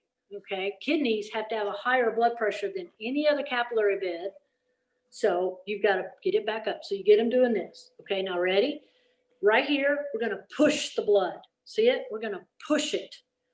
When we push the blood, it goes into our arteries, and I cross because this is the aorta and that's the pulmonary trunk. So boom, okay? So we're gonna push the blood. Now, when the heart relaxes and fills with blood, what's the blood in the arteries doing? Because some students think it goes and stops and stops. No, no, no.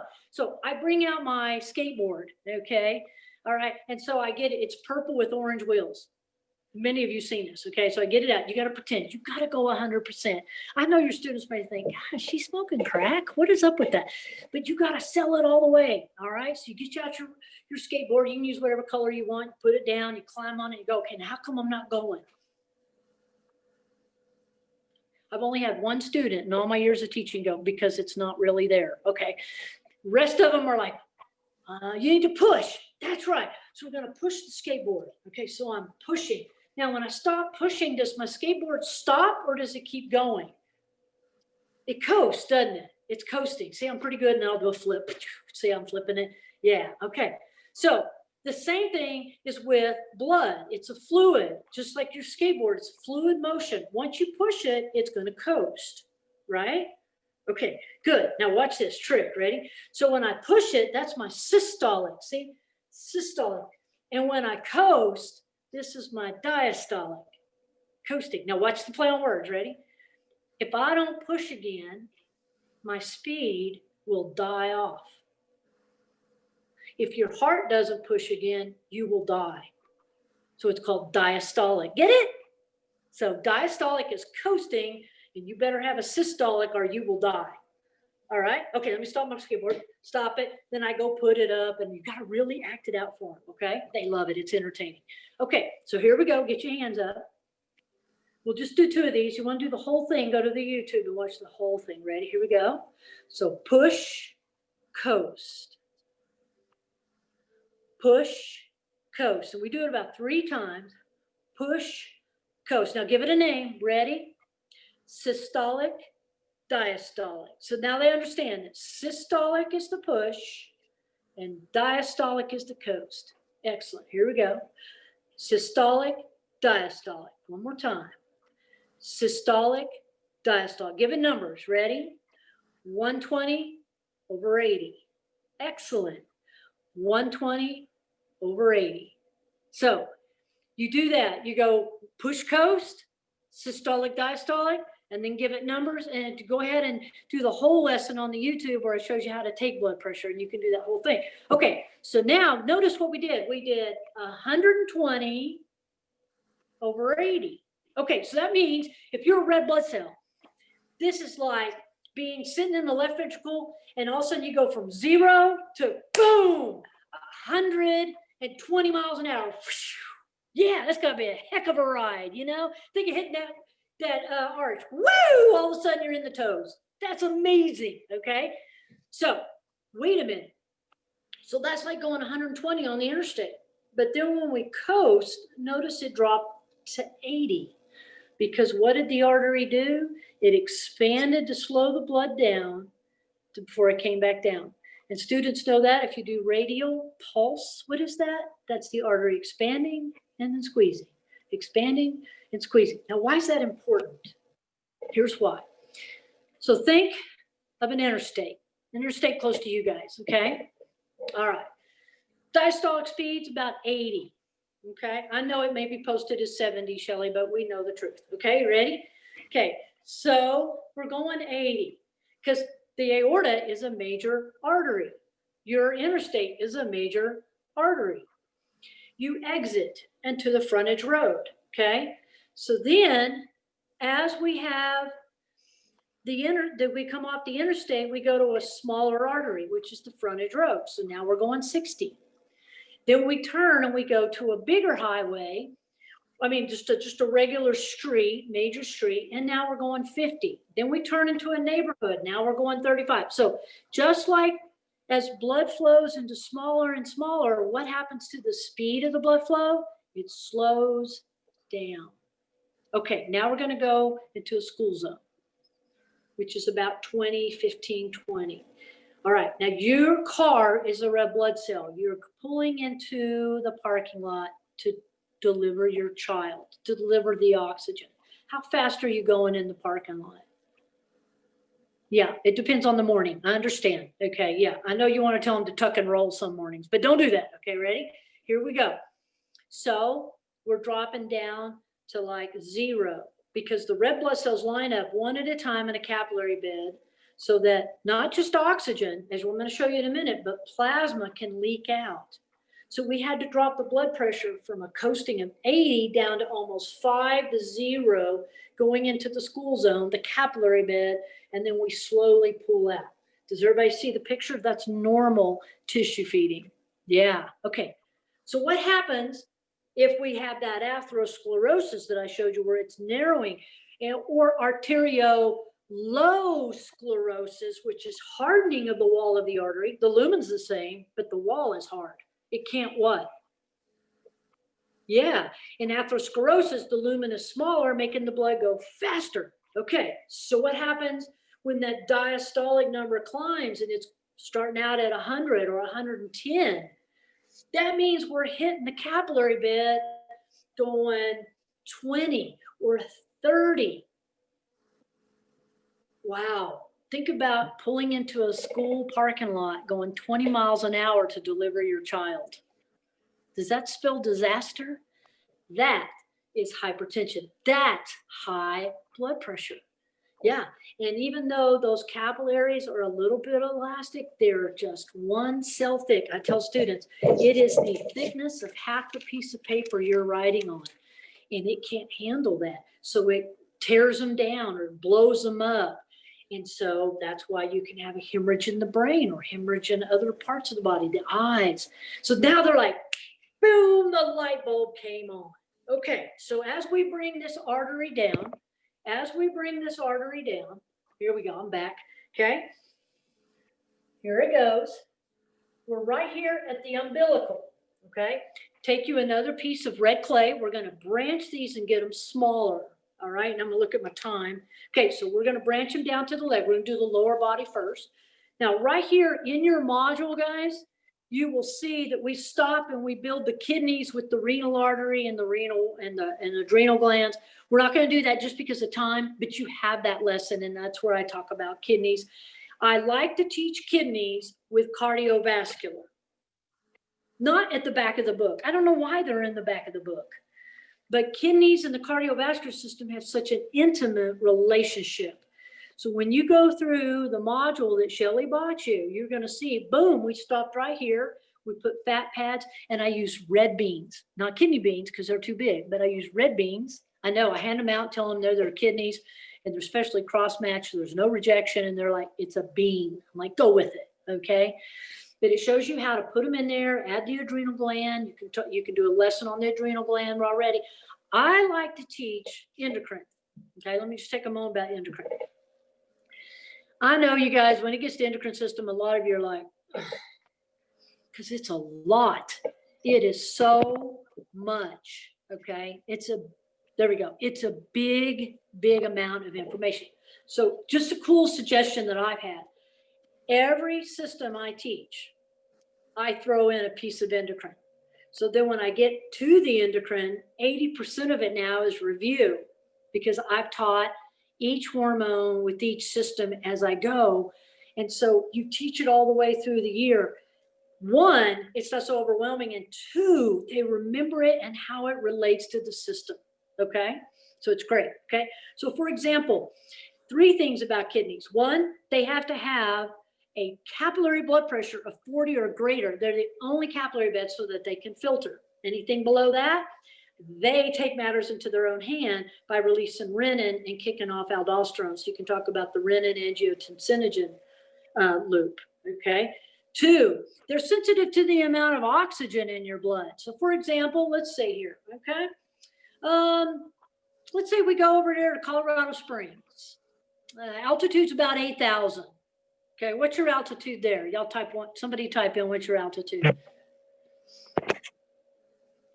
Shelley doesn't know.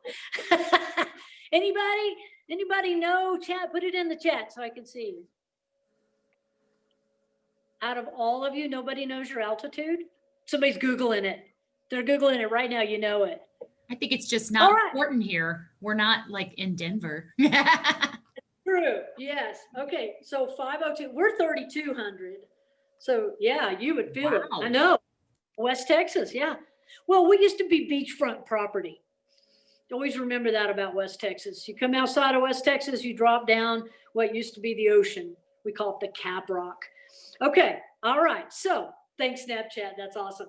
Okay. So you guys are below 1,000 feet. So you go up to Colorado Springs and it's 8,000. Okay. It's not even going up into, like in the Mountain of Gods or where the training center is. So it's 8,000. So I love it when people go, well, the air is thinner. Okay, well, if you've ever gone and you skied in Colorado and the wind hits you, there's nothing thin about that air. It's still air. But watch this. So where you're at, guys, the oxygen molecules are right here. So every time you take a breath, woo, you get loaded. But in Colorado Springs, they're like this far apart. I know. So if you stay there long enough, over 2 weeks, your kidneys are like, hey, this is not cool. I don't like any of this.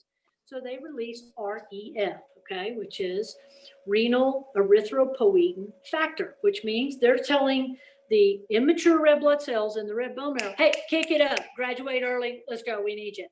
So if you stay there long enough, your red blood cell count goes up. And then you come back and you're climbing stairs where you're at here in Missouri, and you're like, how come I'm not out of breath? Because you are loaded with red blood cells. And we all know that is altitude training. You could cheat though and inject yourself with REF, or you could take a pint of blood out and put it back in, and that's called blood doping. So we see that, oh, they're on it when it comes to the Olympics. Okay, so that's kind of fun to show them. Okay, so one, we got to have good blood pressure. Two, we're sensitive to the amount of oxygen. And the third thing, which is what most students already know, is our job, everybody, is to take the poison out of the blood. That's right. Our job is to filter the poison out of the blood and produce urine. So why would we teach the kidneys at the end of the year when they're right there with the cardiovascular system? So I'm just making a suggestion. Great window to teach them right here. Okay, so that's what we would do if we had more time. Okay. All right, so now you'll see that in there. So I didn't want you to go, oh, we didn't do this. I'm telling you why. Okay, it's right there. Okay, now we're going to build the iliacs and femoral. All right, so get you a piece, again, of red clay. Okay, start out with just a peanut M&M. We're going to roll. And you're going to make it thinner, about half. You're going to make it about half the diameter of the descending aorta. Okay, now you guys, I'm setting you up for what my students call an academic orgasm. Okay, they call them AOs. And by March, they're like, is this going to be an AO? And I'm like, God, you take the fun out of things. Okay, because you're going to show students something they don't have in their textbooks. So I'm setting you up. They don't know it. I don't tell them about it. But I'm telling you guys, it's coming down the road here. Here we go. Ready?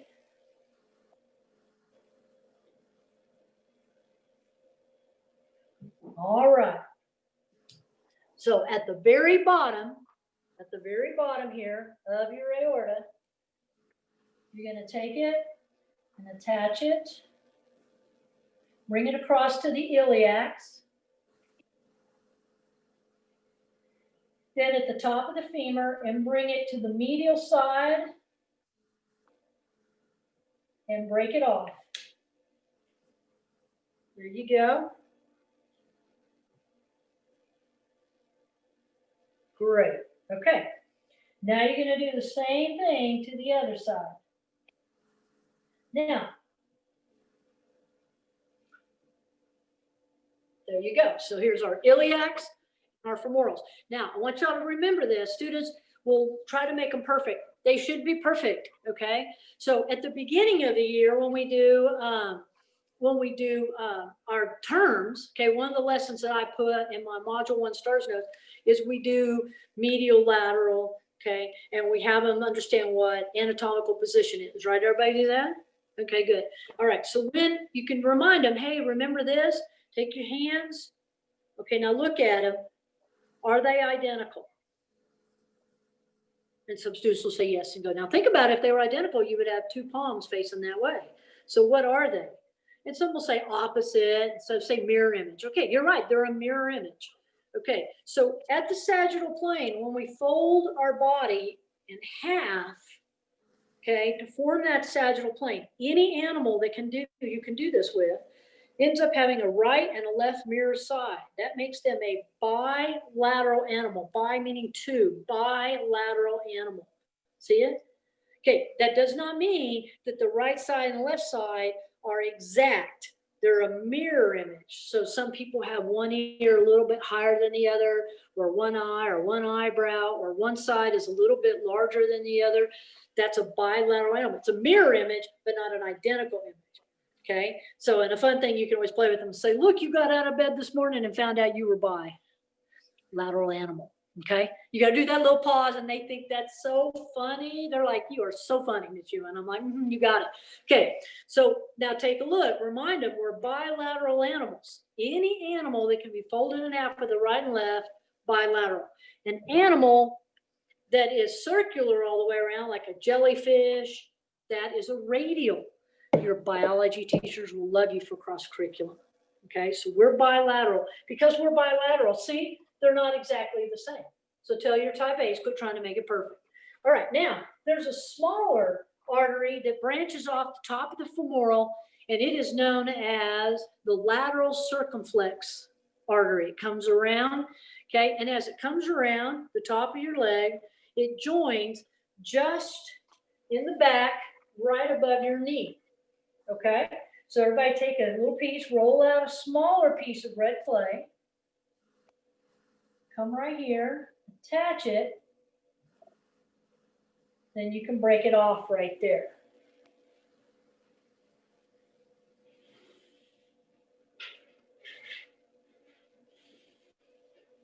All right, now if you want, you'll see in the module, we can take and we can dot in the back.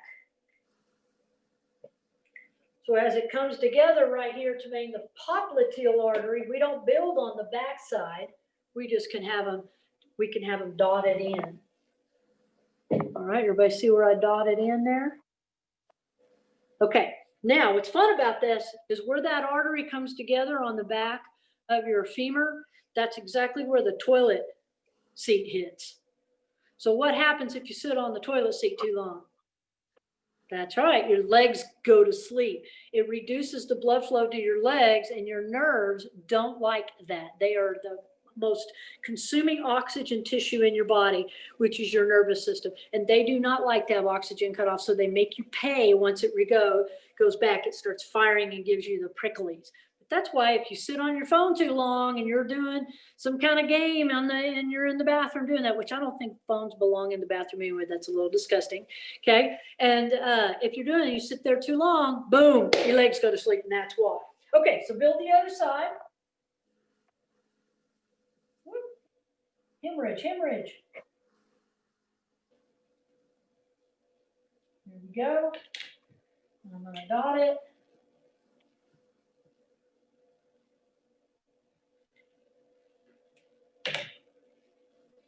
Everybody good?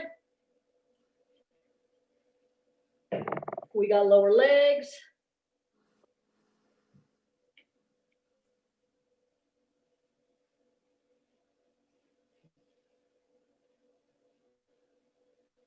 Okay, so because of the bilateral, you always remind students that when we're facing our patients, the right and left is opposite. All right, so sometimes I get a student comes up in the front of the classroom and I shake their right hand and then I grab their left to show them, look, see how it crosses over? So sometimes students will mark their boards with a Sharpie, and if they don't have a Sharpie, they can mark it with a piece of tape like this, just to help them remember right and left.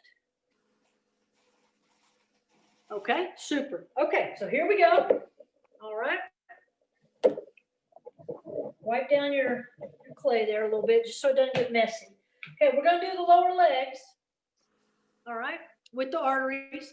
And then here we go. So first thing we'll do is remember the diameter gets what?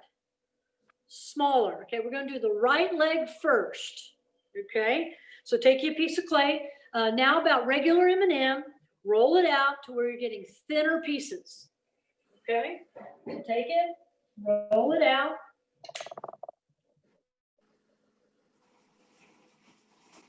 It's going to be on the right leg. Now notice that this diagram is not in anatomical position. So every diagram, so Shelley bought for you the module that has all the diagrams that go with all of the hands-on body systems activities. You may love to do this system on this board, or you may say, you know what, I want to do it on the skeletal board. You can do that, okay? You can do that. That is not a problem whatsoever. That's what's neat about these lessons is they actually you can do, oh, this year I did it with this board, next year I'm gonna do it with this board. And so you can change it up and stay. The thing I love, the reason why I stayed in teaching as long is because you keep evolving, especially as a veteran, you just keep doing new stuff. I love when students go by and go, we didn't get to do that. Bingo, I know I'm right on it. To keep developing, you may come up and think, oh my gosh, this lesson I've been working so hard, I can put it right here with the clay. That's what you want. Now make sure you write it down because next year you may not remember. So always do that. Okay, let's roll this out. Let's get these legs done. Big push before we break for lunch.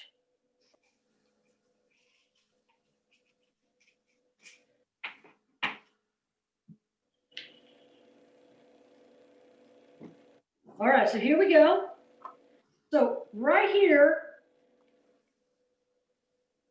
between the tib fib, okay, and just so you know, the tib fib right here, a lot of times between the radius and ulna and tib fib, you see skeletons in the classroom. You can put your hand right in between, right, everybody? Well, that's not how we look, okay? There's actually a thick sheet of dense regular connective tissue called the because it's in between, osseous membrane, okay? Interosseous membrane. And there's a hole at the top of it. And when the popliteal artery comes back behind the knee, it splits, okay? In this front anterior tibial artery, okay? Comes down. So we're building the anterior tibial artery coming down the front. Then we're going to take it and put it right on top of the foot and break it off. Everybody see it right there?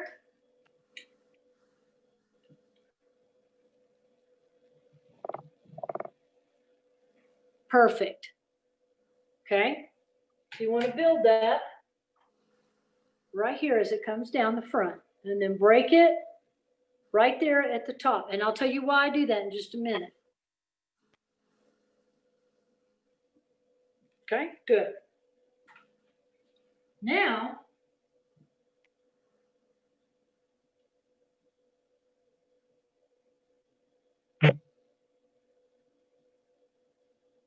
take another piece, attach it to where you did at the arch. Okay, this is the plantar arch, also known as the arcuate artery. And this breaks off right above the ankle. Because this comes along the back side. Can you move your picture up? I'm going to show it to you like this. How's Perfect, that? thank you. Yeah. Are you seeing okay on the back wall with the projector? Yes, it's just we were still kind of zoomed in more closer to the knee than the foot. Okay, perfect. All I want you, yeah, I want you to tell me. All right, everybody good with that?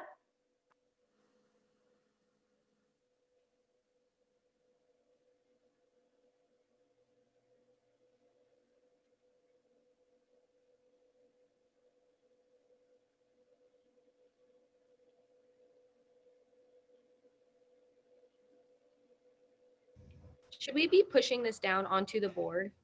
Okay, so make sure it still comes up. If you turn from the side there, you should see it coming up and it's not flat because they're tubes. Okay, so you should just make sure it attaches to the board well enough that it's not going to fall off. Of course, which is the great thing because these are flat boards. And so I started using flat boards in pathology because I needed greater detail. And I don't know if y'all knew, but I used to be with anatomy and clay and we did those models and that was fine. But I found that, oh my gosh, my students got so frustrated because things would fall off and we couldn't really do internal organs very well. So I just eventually just transitioned away from those and I do everything flat board. And so that's why I started sharing these lessons with you guys because I've had so much success with them. And I love the fact that the students can take it with them. And again, the detail, okay? All right, so everybody have that. We're gonna build toes, so get that finished up. Get that part finished up. And then roll out a little bit more thin.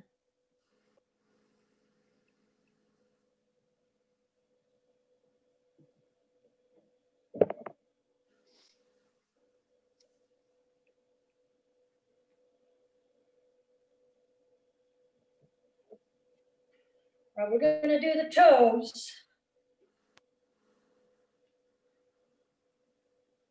All right, which are digital, and then we're gonna talk about artery names. Now. Can you I'm gonna scoot show your board up a little bit? I sure can, thank you. There you go. Thank you. Everybody see okay? We can make it a little larger. Is that better? Yes, thank you. You're welcome. And can you hear me okay? Yes. Perfect, good, okay. So to show students how to build the toes, have them attach to the arcuate artery and then cut at the toe. All right, attach it to the artery and then cut at the toe.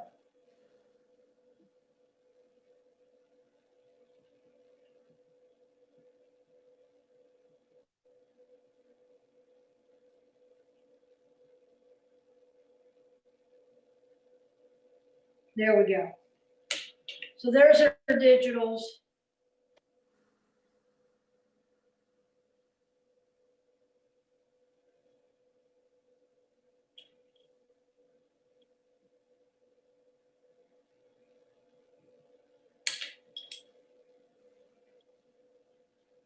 All right, good? Excellent. Okay, so take a look now at what we've got. I'm going to back up. Here we go. So take a look, everybody look up real quick, stop building. And by the way, as a teacher, you need to have some kind of signal for your students. So for example, you may have to say, my signal is stop and watch. One of my friends uses a bell. She dings the bell, ding, ding. Reason is the clay is powerful. They're just like this. And so you'll say, okay, everybody look up, and they'll look up, and then you take a little too long and then they're back down, building perfect. Okay, so you say, stop and watch. Whatever you're doing, stop and watch this. Ready, neat lesson. Here we go. See the artery? The descending aorta. As soon as it gets past the diaphragm, it's the abdominal aorta. Okay, umbilical, iliacs, femoral, popliteal, anterior tibial, posterior tibial, arcuate artery, digital arteries. Okay, so what do we notice about the name of the arteries? It's all the same tube going down, but they change names, right? Like we're about to build the upper body before lunch. We got to get that in there, okay, so we can add other stuff. Okay, watch this. So we got axillary brachial, ulnar, radial, right? They change, that's right, here we go. So always tell students this, because you'll give them a sheet of the arteries and they're like, oh my God, there's too many of them. And then you start showing them as they're building, watch this. Arteries are like married women. They take the name of who they're with or who they feed. So think about it. Location, axillary, brachial, radial, ulnar, palmar, digital, abdominal aorta, iliac, femoral. That's their location. If I feed the kidney, I'm renal. If I feed the stomach, I'm gastric. If I feed the liver, I'm hepatic. I'm a married woman. I am married to that location or to the organ. So now I tell students, how about that? You already know 90% because you know your regional terms, you know your bones, you know your organs. You already know 90% of the arteries. And then they're like, wow. So there's only a handful of arteries that they have to learn the name of. Now here's a neat trick that one of my students taught me. You ready? The arcuate artery. That was a tough one for students to remember. But so use this, a field goal kicker, right? Okay, so this artery's in the foot. A field goal kicker's got to kick the ball, boom, and be accurate with their arcuate artery. So that helps them. That's a neat trick for them to remember. Okay. All right, let's go build the other side of the leg so we can go upper body. All right, here we go. Everybody good? You with me, everybody? Great, here we go. All right, so same thing. Roll out nice thin red.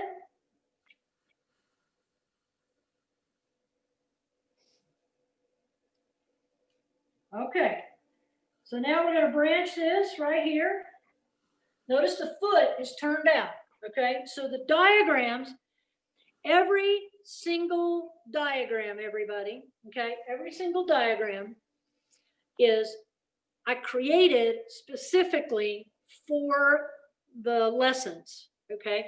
So like, for example, this head is turned, this foot is turned out. I did that to show positioning of arteries. Everybody cool? Okay. If you get the skeleton, you'll see I drew in the interosseous membrane. If you do the side-by-side skeleton where you have the left front and the back front, you'll see that's why they're hand-drawn to show specific things. Okay. So you go, well, you know, that I could just print one off. You could, you know, but I'm just saying the diagrams are specifically made for your activities. Okay. Which Shelley set you up for. All right. So here we go. Come down here, make your arcuate artery, turn it. Okay. I'm just going to cut mine. And now on this foot, you can see where you can build both the anterior and posterior tibial arteries. You get to build both. The nice thing about clay is we can graph any breaking. Okay. Now on this position, you can only do 4 arteries for the digitals because the pinky toe is on the back side. Now, I've had a few type A's that drives them crazy that there's only 4 arteries that can be seen. So if you have a student like that, say add a 5th if it gives you peace of mind. It's okay. All right. So here we go. Go ahead and quickly add those toes so we can move up top.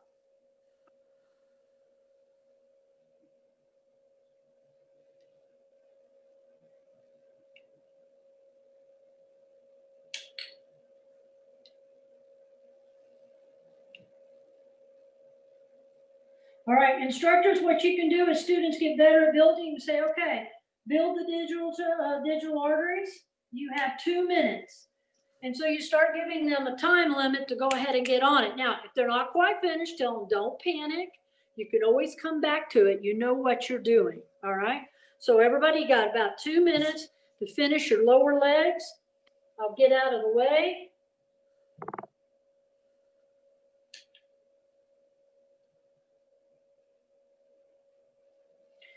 And then go ahead and get you some more red clay, and we're going to start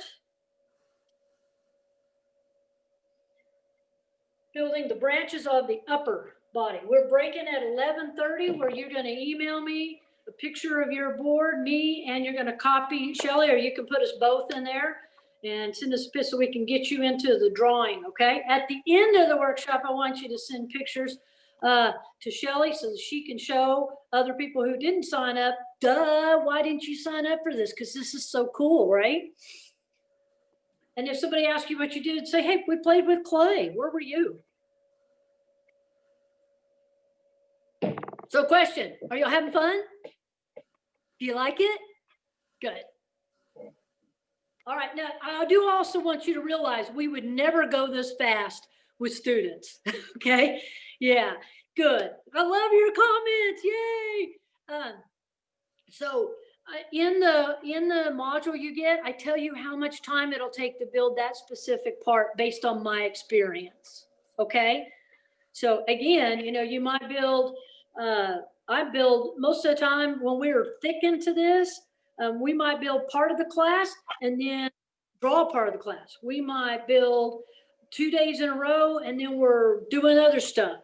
So don't keep in mind you have to do every day. You don't, okay? It's up to you, how you're pacing. Okay, here we go. We're gonna go up top now. Now let me show you a trick about this, okay? All right, notice that aorta should come up. See it coming up off the board? Okay, can y'all see it better on that? See how it's coming up off the board? All right, okay. So there are 3 branches coming up off the aorta. So everybody do this for me. See like that? Yeah, there you go, just like that. All right, the first branch, okay? At the first branch here, that's going to be the brachiocephalic. Again, arteries are like married women. It's telling you something. Brachiocephalic. Now have the kids tell you, what is brachial? And they should say arm. What's cephalic? Your head, because you learned cephalic, okay? On the YouTube channel, I've got the first set of terms, and you'll see some of the hand motions that I use. Take them and run with them and have fun with them, okay? Because they're out of the STARS notes. Okay, so the first branch is brachiocephalic. That's the first branch we're going to build. And everybody look, this is the aorta coming off. See it? It's before we get to the top of the arch. That's our brachiocephalic. Okay, so what does that mean? Everybody look, I'm going to zoom in. Okay, everybody stop and watch, look up. All right, so here's the aorta. You see it coming off the front? Just before we get to the top, that's where we're going to attach the brachiocephalic. Now watch this. When you attach it and bring it across, there's going to be space under it. It's not going to lay against the board. All right? Everybody okay with that? Because that's where your lungs are going to slide under this afternoon. Okay? All right. So now take a piece. Get you a nice piece of red clay about the size of a peanut M&M. All right? Peanut M&M. Here we go. All right. Now, when you roll this out, you want it to start out just smaller than the diameter of the aorta, and then it's going to thin out, because what do arteries do as they move away from the heart? They get smaller in diameter. So now students are kinesthetically building this. That's why we did the legs first, because they're real easy. We had done the kidneys and the legs. Now we're going up top, okay? So again, as you roll the clay, okay, so start out with a tube. Okay, get your diameter. Don't worry about length of it. I'm breaking it off because I want to get any longer. Okay, so there's the diameter I want. Now I'm going to start making it a little bit narrower as I go down.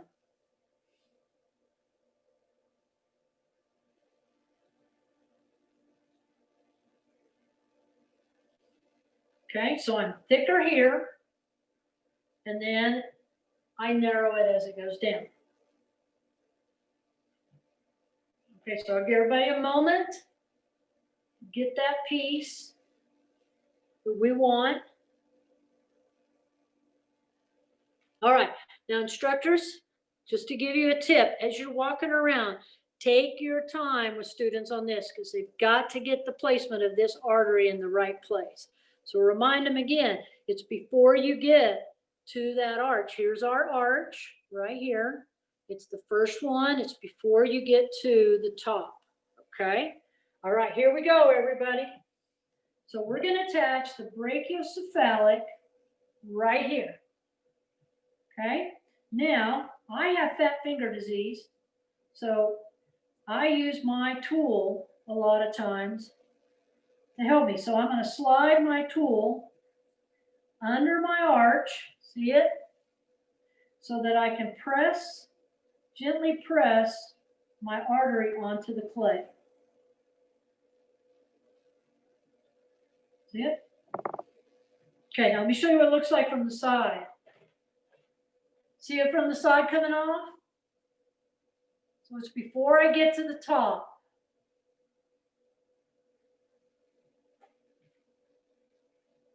All right, then you bring it. Okay, so here we go. It's going to come across.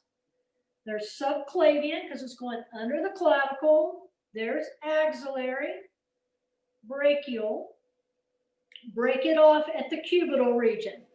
Break it off right there at the fold of the elbow. All right, everybody look.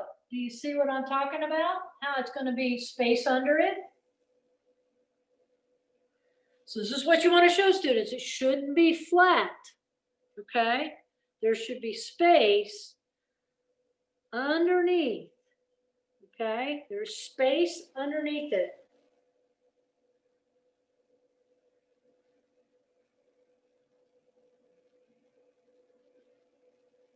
Okay, so it's brachiocephalic. Take you another piece of your tube. Okay, take it right here, just as it gets away from the aorta. Just as it gets away from the aorta, And right as you get under the chin, branch it off, because this is going to be the carotid, the right carotid. It's going to go to the right side of the face, which of course it's turned away so you can't see it. All right, so here we go. First branch, brachiocephalic.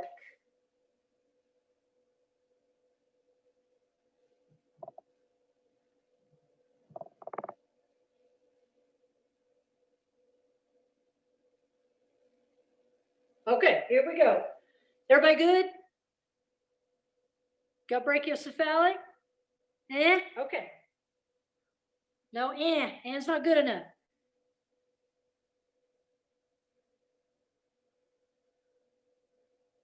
See the space underneath? Shouldn't be touching the board. There should be space under here. Main thing is make sure you've got it coming off the front of the aorta before it gets to the top of the arch. Okay. Once it's secure with it. Now, instructors, I want you to remember too, you don't have to be perfect either. I always tell my first period, you're my guinea pigs. Yep. That's right. And then second period gets better, and third period, and by afternoon, they get a polished product. Okay. Big time polished product. All right. Super. Okay. Now let's go ahead and just do our lower arm. We've got axillary, brachial, and now at the cubital region, we're going to split. Just like we did the leg. Can you move your board down a little bit? I couldn't see the elbow. Yep. There you go. Thank you. You're so good for me. Thank you. All right. Thank you. So one of the neat things is that when we do this with students, we want them to understand that as we're building these, if the body has a pattern, it will repeat the pattern somewhere else. Yeah, why reinvent the wheel, right? Just like the two. Remember the 2 layers of smooth muscle? It's so funny how every chapter, every system, when you're going through it, they act like those 2 layers of smooth muscle are brand new to every system, but all they do is just give them different names, right? So it's the same pattern. So same thing, we have the anterior and posterior 2 arteries that branches through the interosseous membrane. We're going to do exactly the same thing here, except they're going to run side by side. All right, so run them down here, make you some arteries, an ulnar and radial artery.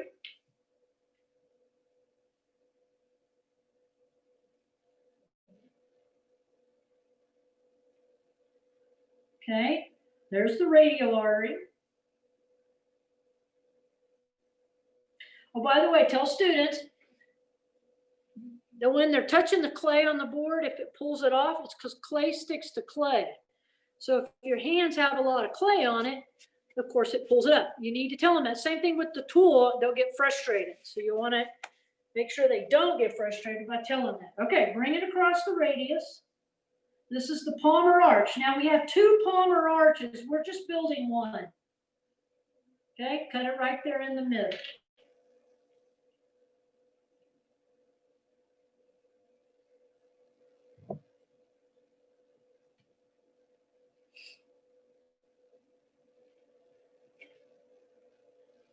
All right, now make the ulnar artery come down and finish the palmar arch.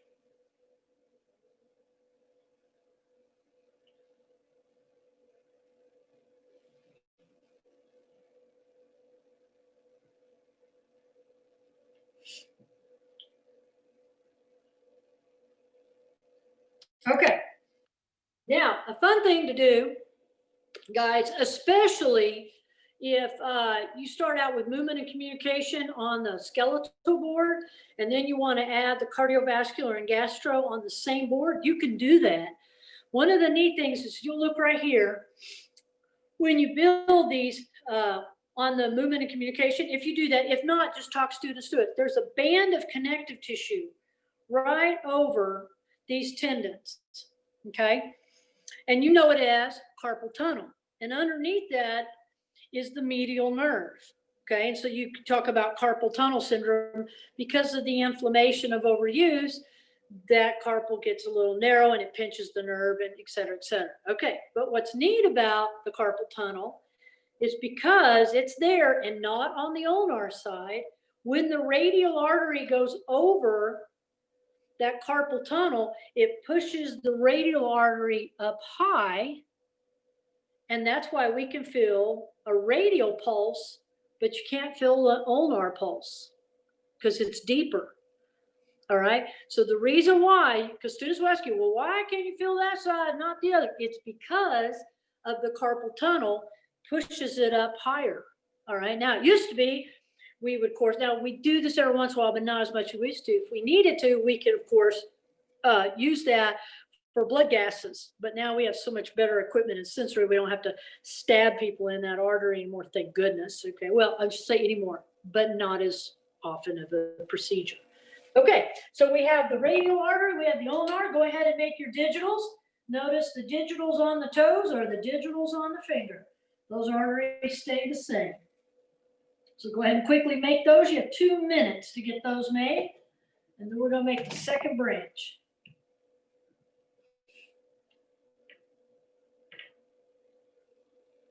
You guys are doing terrific.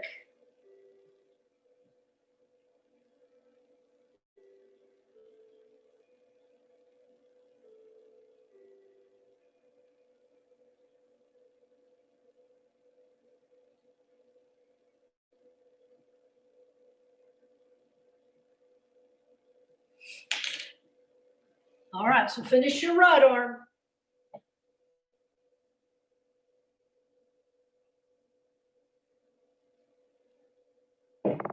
And then we'll go to the second feed.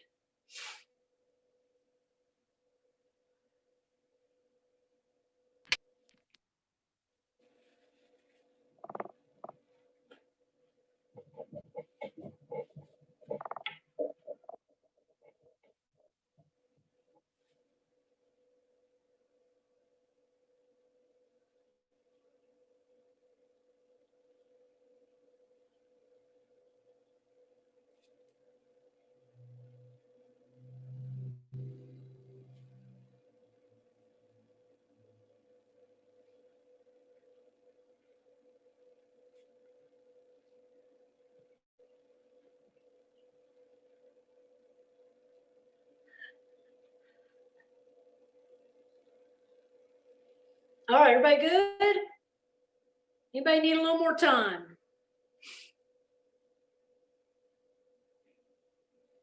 Okay, here we go. All right, so remember we had the 3 branches of the aorta. We just built that brachiocephalic. Now look where this one's coming off the very top of the arch, okay? And this is the common carotid. It's gonna come off and go directly up to the left side, all right? Okay, so we're gonna take it, it's just a short piece from here to here, and then we're gonna branch it, okay? So get you a small piece, okay? Now, again, when you roll it, you want it to have a thicker beginning, and then it will narrow. We don't necessarily need it this long, but this is what you want, okay? All right, so quickly roll that out. I'll give you about, just about a half a minute, and then we'll find our spot on the aorta and take it.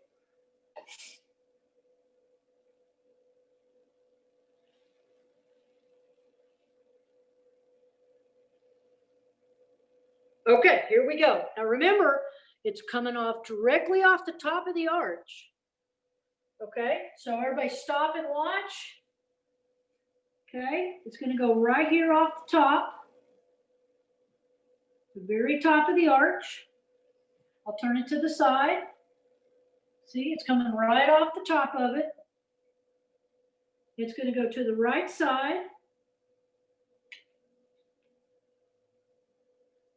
And then you can stop it right there, and we'll talk about it.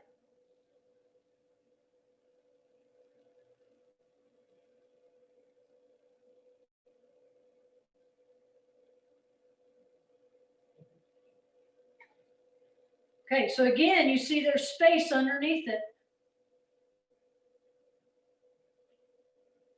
All right, just a short piece. Okay, now watch this. So both carotids, when they get right here, okay, at the jawline, they split. Okay, there's a split. This one right here becomes the internal carotid, which is going to go up to the base of the brain and form the circle of Willis, which is really just a traffic circle of arteries at the base of your brain. And it looks like a little person. Okay.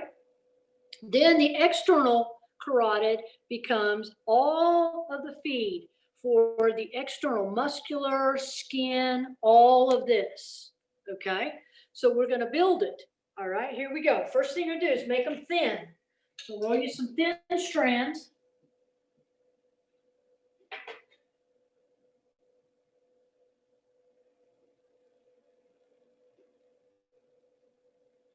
Okay, we'll do the external first. We're just going to attach right here. We're going to bring it over the top. And that's going to be our external representation of the external carotid artery. Okay, roll you another thin piece.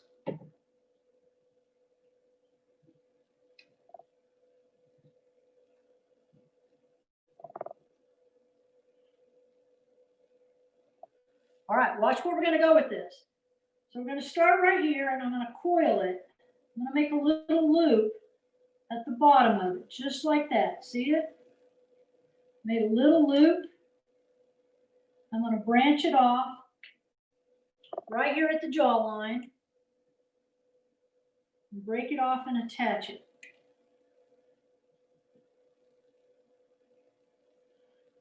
So what I did is I brought the internal up and I made the circle of Willis. So let me enlarge that for you. Okay. And if you wanted to make more detail on it, you could add some little pieces coming off of it to feed the brain.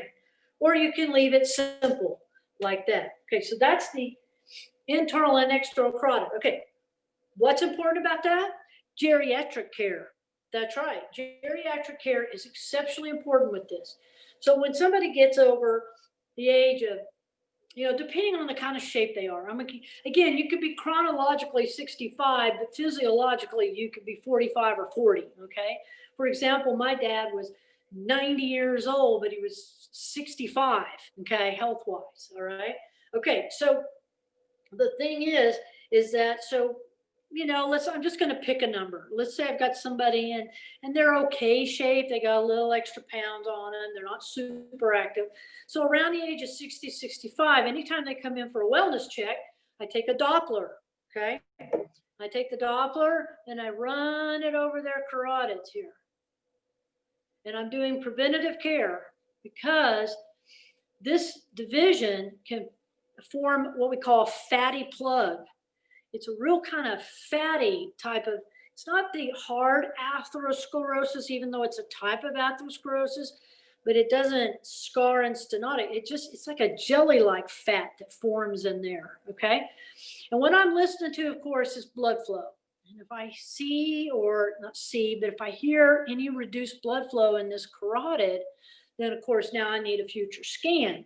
If I see a fatty plug that's significant here, then I'm going to probably need to go after it. And we have to put filters, try to prevent strokes or anything, but we got to remove that. When they pull it out, it kind of always reminds me of like a custard pie.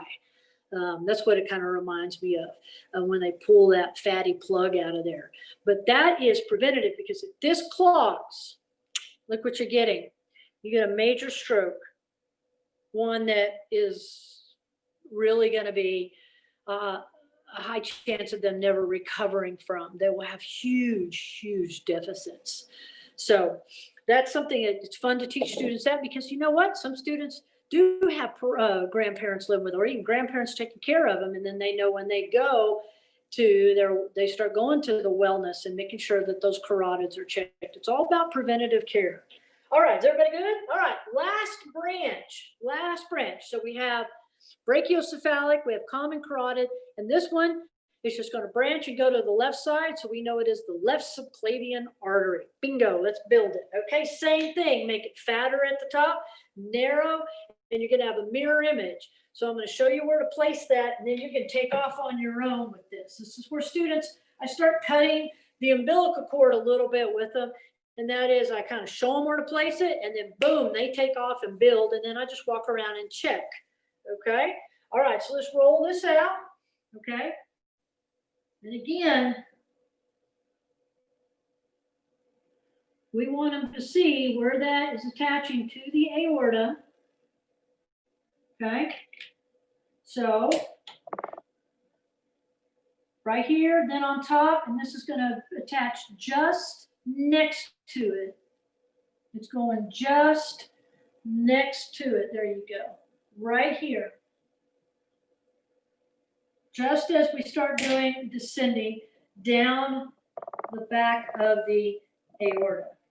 Now, if you don't have a document camera, that does not mean you can't do this. I taught with Clay for, oh my gosh, longer than I can even remember, a good 5-7 years without a document camera. And I just walk it around. They did just fine. Okay. All right. So here we go. Again, I have fat finger disease, so I use my tool to help me connect it to the aorta. And I bring it out. Again, axillary, brachial, and then I make my cubital. Now, I bet some of you are wondering, why don't you just take a strand down, let me back this up, and just loop it like that. Okay, well, let me tell you why. Remember, we're doing kinesthetic. Artery away always. I never want to give students the idea that the blood comes out and goes back up in an artery. Nope, it always goes away. So that's why I cut it at the palmar arch and bring both arteries together. Again, I want them to remember through kinesthetic learning that blood always goes away from the heart and never loops back in an artery. And you're thinking, well, that's so detailed. That's important. That is so important for them. Okay. All right. So here we go.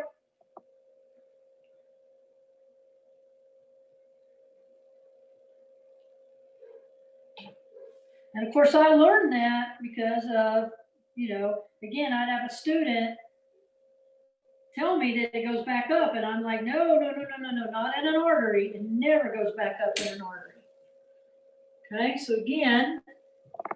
Darla, can you pull your Zoom out so we can see what you're doing there on that side? You betcha. There you go. Better? Thank you. Yes. A little bit, just a tad bit more. A little bit more. Okay. A little bit more. Better? And pull it down. And down. Is that better?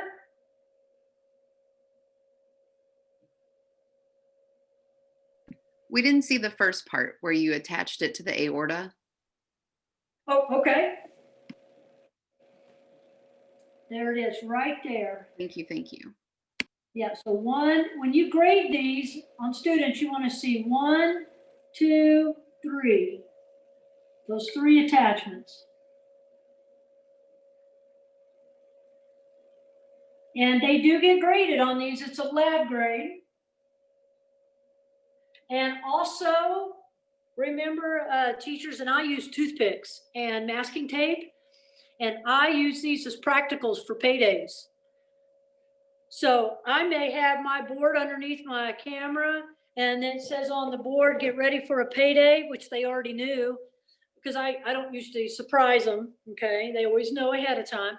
And so I'll have it flagged, and they're like studying which part it is, and then before the payday, I'll switch the parts. Yeah, and they're like, oh, and I'm like, but you should know it all. So they learn, you better make sure you know it all, okay? All right, so you can use these as great practicals. Again, you have a board for each class, and I will put my boards out, and that's part of their exam is a practical. Okay, so we do practice practicals in our practice labs. So they do practicals with each other. Again, it's fun learning, and they're involved in the learning process. They love setting up their own practicals. Okay. All right, so here we go. Bring this out. Finish this guy up. Just a mirror image.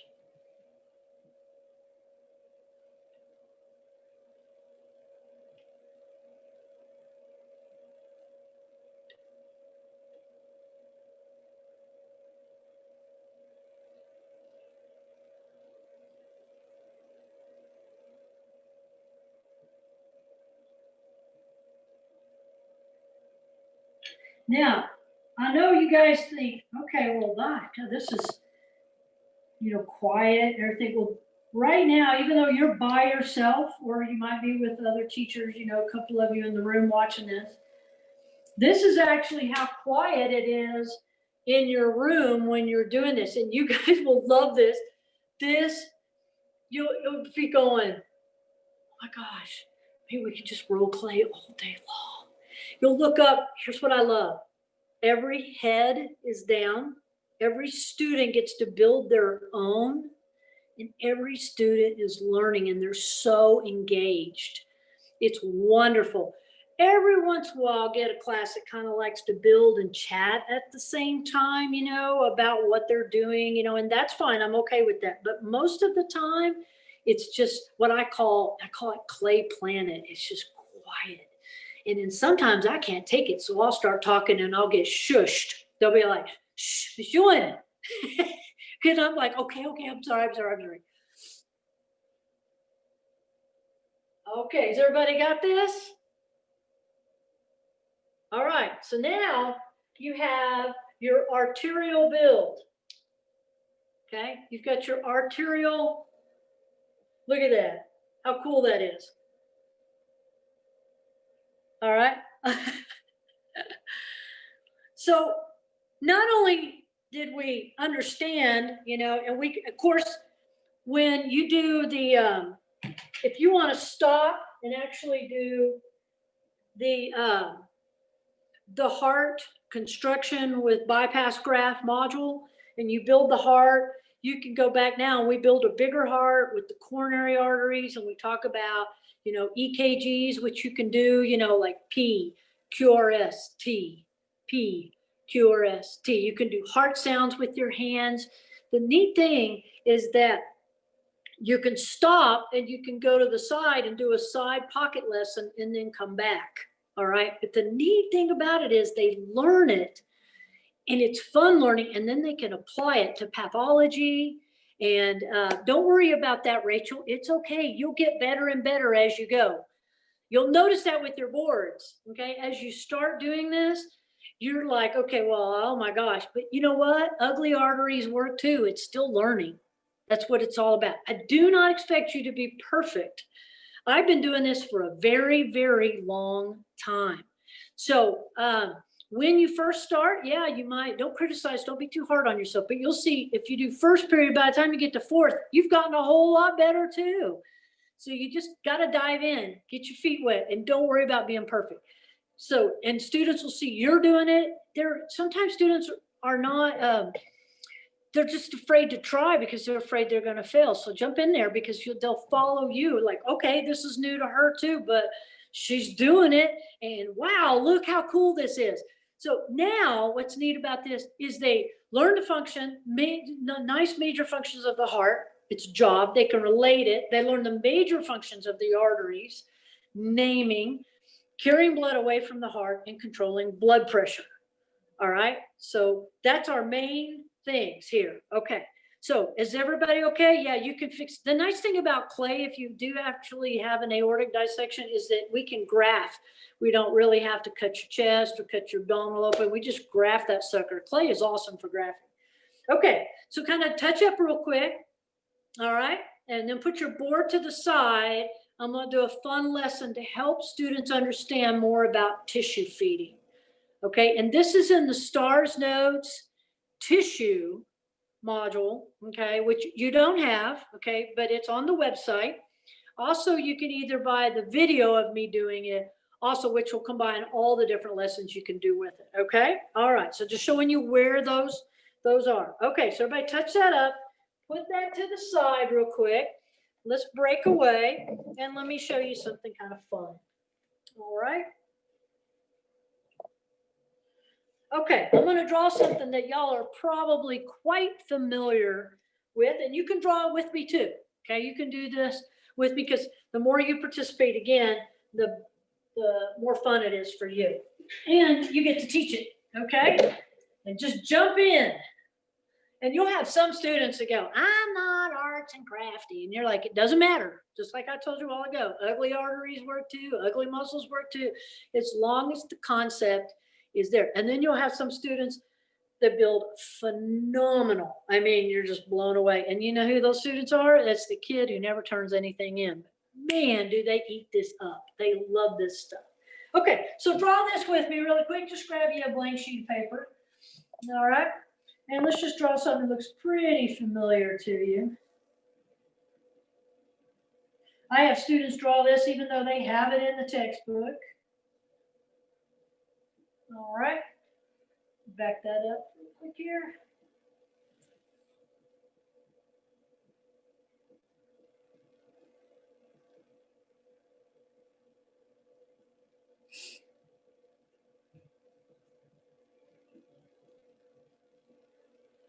Give them their smileys. These are red blood cells. Yes, I know they're indented because they don't have a nucleus, but I think they just love their job. That's just really all there is to it. And I'm coloring them in with red. And I go about this fast in class because I like students to hustle, to get moving. So part of fun thing about classroom management is that you are in charge of the pace of the class. And a lot of times teachers don't realize that they provide an opportunity for students, to get in trouble. So as we're about to start talking, especially in the afternoon, we're going to do a lot of teaching tips in the afternoon, is this. You are the master of the pace of your classroom. And because of that, what you want to do is eliminate any downtime, not even a 30-second downtime, because that downtime, that moment, whether it's between lessons or you are coming close to ending class and you're short of material, or you just accidentally, or you're so good fourth period, you've done it 3 times that you end a little early, you never allow students to have an opportunity to have free time. They can have free time when they're walking down the hallway. Okay. So one of the things I like to show teachers, okay, is this. All right. So have you ever played with a puppy? Or you've seen puppies play, right? One of their favorite things to do is tug of war, you know, and they grab a sock, and you're so tenacious, you can even lift them up and they're still hanging on to the sock. And then you let it go and they go kill it and roll it around. Then they come back for you to play again, and you reach out to get it and they run off, and they think that is so funny. You can tell they're just like, I want you to realize that this puppy, which has only been on the earth for 8 weeks, is now controlling when you get to play tug of war and when you don't. I know they have control of the game because they have the sock. Okay, so see if this looks familiar to you. All right, tardy bell rings. Okay, class. Okay, you should get your notebooks out and get your books out to that page number on the board. Okay, class, I'm ready. Class, put your phone away. You shouldn't have your phone. Put that phone away. Get those earphones out. Okay, now, all right, and you start teaching.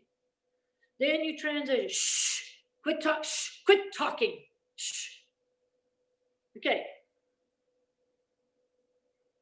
Now, by the time you walk out of the school building at 4:30, this is you walking out.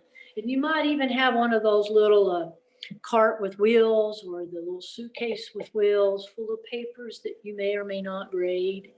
You know, I call it the bag of wishful thinking. You put it in the car on Friday, you think, oh gosh, I have all this time, I'm going to get this graded and posted.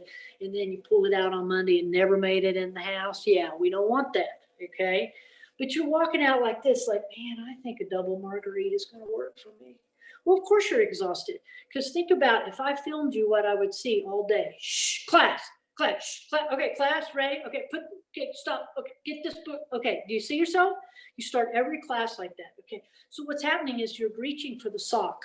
Somewhere along the way, you gave the sock the power to the student. And a lot of times it happens on the very first day of school. Okay, now you can't do anything about that right now, but just remember Monday is the beginning of the start of school. Don't worry about hurting anybody's feelings. It's your classroom, okay?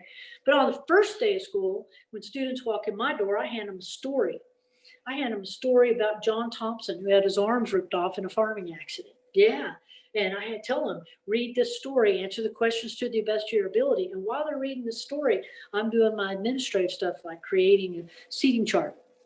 Because I let my students sit wherever they want at the very beginning. But the first thing I'm gonna tell you what they do is they come through the doorway. They can't have earphones on. They can't have a phone in their hand, and they have to sit down and get started. So it's in, sit, learn. So if anything I teach you today of all the teaching tips, make this one your first one on Monday, okay? You can even start with that, with a story or something for them to read right when they walk in. You hand it to them. Don't have them look it up. They hand it to them and tell them you have this much time to read this. It might have something to do with what you're doing right now, okay? And you're going to retrain them because they're all retrainable. Okay. And I know, don't be offended if I'm thinking, I'm relating students to puppies, because they kind of are. They're loving and fun and sweet and sometimes crazy. Okay. But they've adapted their behavior to your classroom, to what you've allowed. So now on Monday, you're going to start tweaking it, tighten it up, but you're going to do it without yelling and screaming. Okay. So you come in, you hand it as they walk the door. Now notice where you're standing. You're standing at the door. Yep, I'm standing on the threshold. I have my prompt on my board and I've got my eye on the hallway, but who's more important, the hallway or my students, especially if I'm retraining them? That's right, my students, okay? And so as they walk in, I give them this cool story about John Thompson or whatever story you're gonna give. Make it good, okay? Not super long, and then have some questions that they can answer, either pull from the story or something you've already taught. Okay. And as soon as they come in, and stop them right there at the doorway. If they have their earphones on, take them out. Well, you used to let us, I know, but I've changed. I've changed the rules. I've got to get some more. I'm not getting enough time to teach you. So we're taking those off. Well, I'm not going to take them off. Well, then you can go to the office and talk about why you're not going to take them off. Okay. But you're going to miss a great lesson. Okay. All right. So take them off. Yeah, just all you got to do is just take them off, put your phones up. Okay. I'm going to talk about phones again, probably right after lunch. And so as they come in, you're going to direct them to their seat. If they start to talk, go, no, you don't have time. You don't have time to talk. Get that story read, get those questions. This is for a grade. You'll find out. Okay. And so you keep it. So what you're starting to do is you're retraining them that they don't come in and talk. They don't come in and finish a text. They don't walk in with listening to this or a phone conversation. Those are out. Okay. All right. And then as soon as your students are in, doesn't matter if the tardy bell, if the tardy bell rings before they're all in, boom, close the door. If they're late, follow your tardy policy. They go to the office or they write a note and slide it under the door. Okay. But you close that door. If they're all in before the tardy bell, close the door, start teaching, say, okay, now, as you're reading this story, finish these questions. Okay. Can we use our notes? No, just think about what we've already done on it. Okay. Then you can implement it. You could use it as a grade, or you can talk about it and say, now make sure you put this in your notes because we're going to use this case study later on. Okay. And then start your class. The next day, you don't have to hand out a story, but you can say, okay, look at the prompt right here. Get started on it. Get ready for this. Da, da, da, da. So what you're teaching them is in, sit, learn. When you do that, you have the SOC. It'll only take you 4 days to retrain them. The next Monday, you got to remind them. And in 3 weeks, you're going to want to hug me because you're going to stand there at that door. Now, they think you're greeting them. That's what's really great. And I do the fist bump with them, Boop, how you doing? Okay, I'm never shaking their hands. They're students. Okay, you never know how long it's been since they washed their hands.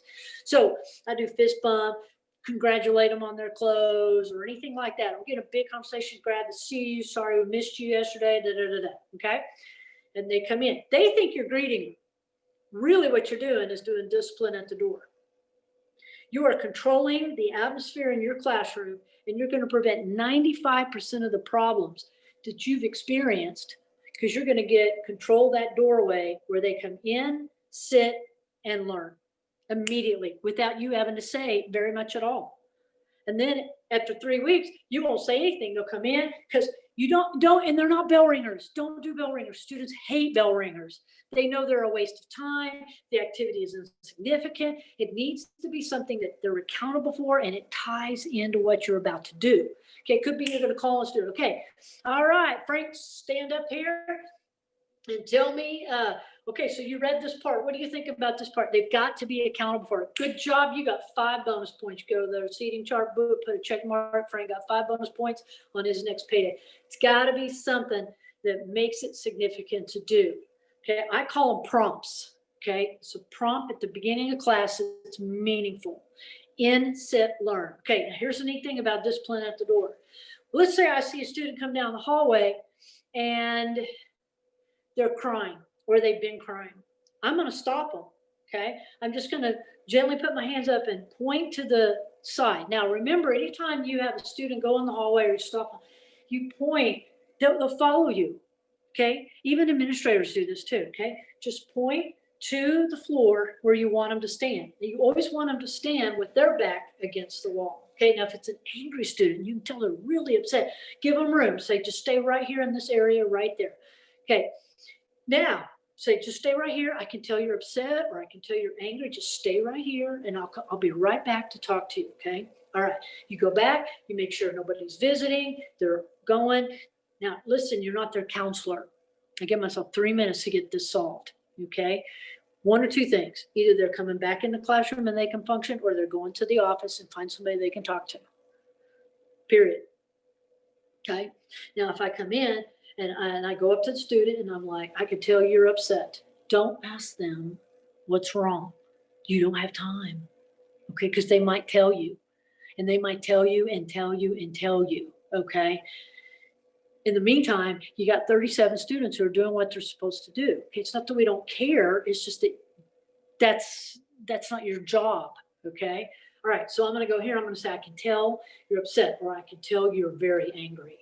All right. So if they're upset, like they've been crying, I'm going to say, I can tell, take a deep breath. I don't know I can tell you're having a rough day.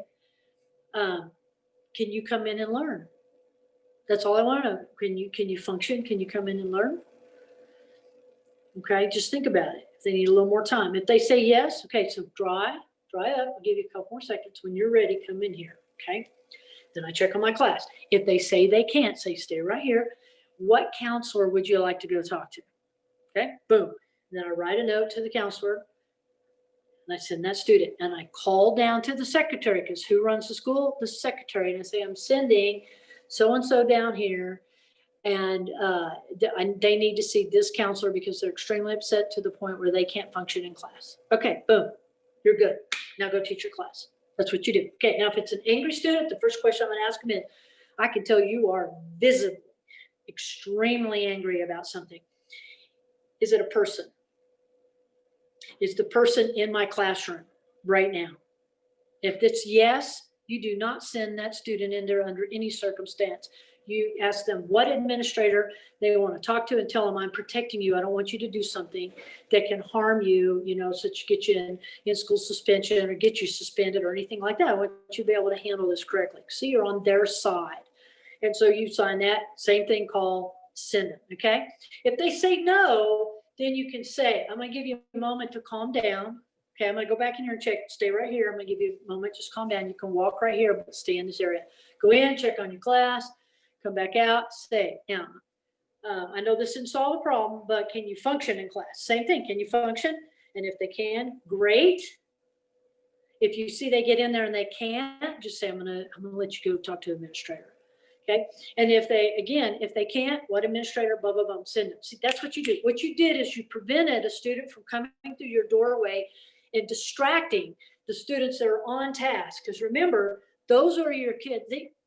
One of the things as teachers, we can have all 37 students right in the palm of our hand.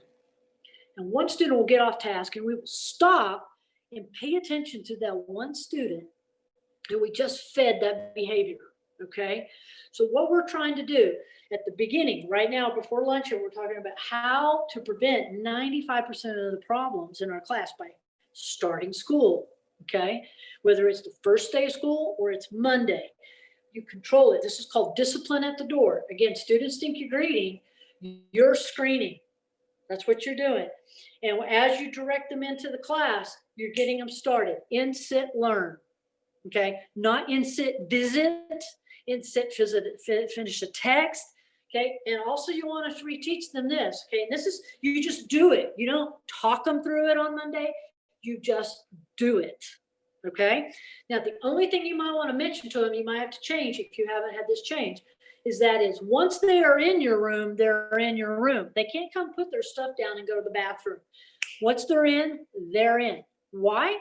because they may have been fine walking through the door. And then when they go out, they see their boyfriend or girlfriend talking to somebody that supposedly they didn't know, or they start texting and their world falls apart by the time they come back. No, I tell them, if you need to use the bathroom, you better do it before. Well, I don't like my book. I don't care. That's not my issue. But once you're in my room, you are in my room. In, sit, learn.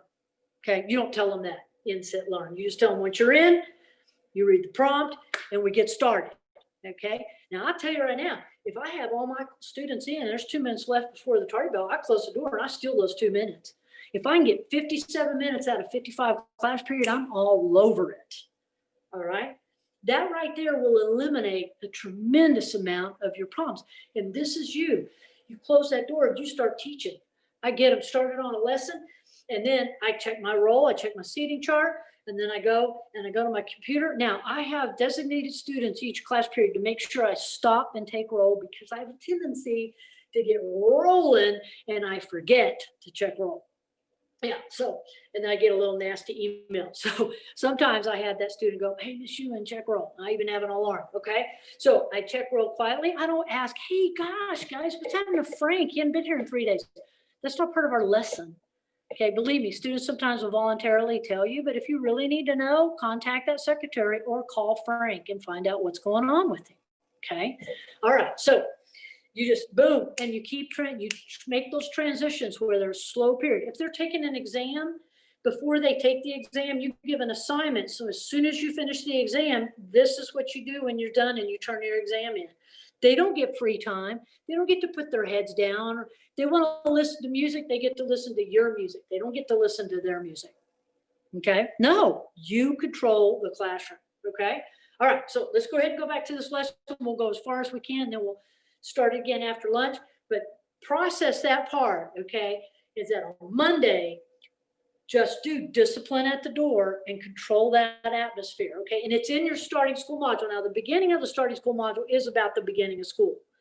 And there's some tips in it that you can change. But then you get to the discipline at the door. You can do that on Monday. And I'm telling you, you will love it, because now you close the door and you just start teaching. And during transitions, you shorted that transition. You don't have that chit chat, and you don't have to tell them to be quiet. Okay. All right. And then at the end of class, which we'll talk about after this, how to end class, especially if they try to put their stuff up early. Oh, that's not allowed. Okay. So you'll find out that at 4:30, 5 o'clock when you leave school, okay, man, you're walking out with a pep in your step, because you didn't spend all that energy going, okay, shh, be quiet, put this away, and especially on the cell phones and the ears pods and the wristwatch and all that kind of stuff we got going on. Okay. All right. Let's start with this. We come back after lunch. We will finish this lesson. If we don't finish it now, we'll see. We'll see how we do. Okay. And then we'll keep going with our building and some more cool classroom tips that are so simple but powerful. Okay. All right. So here we go. If you recognize, this is a capillary bed, and this is the arterial feed of the capillary, known as the precapillary feed. Okay. I'm going to put in some little blastocytes. Not blastocytes, fibroblasts. All right, they're just here. These are just cells of connective tissue. It could be muscle tissue. It could be anything. Okay, put them in here. All right, so this finish our capillary bed here. And there goes the venous side.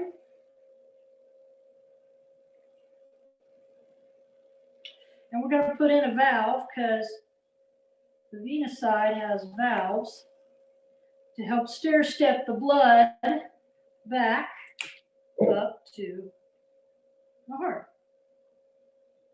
which we will build veins after lunch.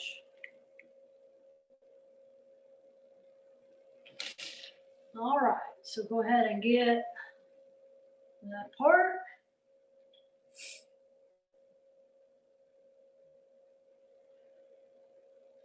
And this lesson is in detailed in the STARS Notes tissue.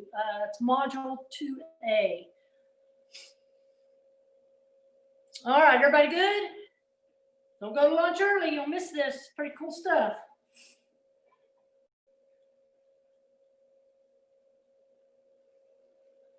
All right. All right. So when students see this, the first thing they see, and this is all they think, okay, one of the things as adults is we forget sometimes how students think. And it's funny because then you'll grade an exam or a payday and you're like, why did they all, that's not what I taught, but they all heard it differently. So one of the things with the capillary bed, this is what students see. Oxygen in, dumps oxygen, picks up CO2, goes away. Okay, well, that right there is false. Okay, so for example, think of a red blood cell as just a plain four-door car, a sedan. Okay, and that's easy because a hemoglobin can hold 4 oxygens, even though it has over 1 billion hemoglobins. Just stay simple. Okay, all right, so I go through the lungs and all 4 seats are full of oxygen. All right, I'm sitting here in staff development, or I'm sitting here in class listening to a lesson, okay? And as I go through the muscles, there's not a big demand for oxygen, so I drop off 1 oxygen and pick up 1 CO2. So I still have 3 oxygens, and I'm headed back to the heart, but I'm considered deoxygenated. So we have to show students that deoxygenated blood is not 100% deoxygenated. It doesn't happen. In fact, it's still very, very oxygenated. That's why in CPR, we took away the breaths because it really wasn't necessary because, well, residual oxygen in the lung anyway, and still the blood still had quite enough oxygen in it. As long as we keep it circulated, if you could still pump and compression well enough, we can keep the kidneys and brain alive because there's still enough oxygen. So we didn't need to take time to do those breaths, okay? So that shows it. All right, so yes, there is oxygen exchange here. And that's important. But also important is how we feed the tissue. So here we go, everybody watch, okay? So first of all, the precapillary side is loaded with plasma that is loaded with oxygen, okay? So we're gonna use some terms that they probably learned before, all right? And that is, okay, so we want osmotic. So if we see osmotic, that's always going to be low pressure. It's always going to pull, okay? If we see hydrostatic,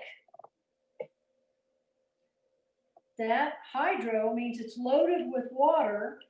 That's going to mean high pressure. Okay, that's all they need to remember. Hydrostatic, high pressure. Osmotic, low pressure. Okay, so this is blood hydrostatic pressure right here. So BHP.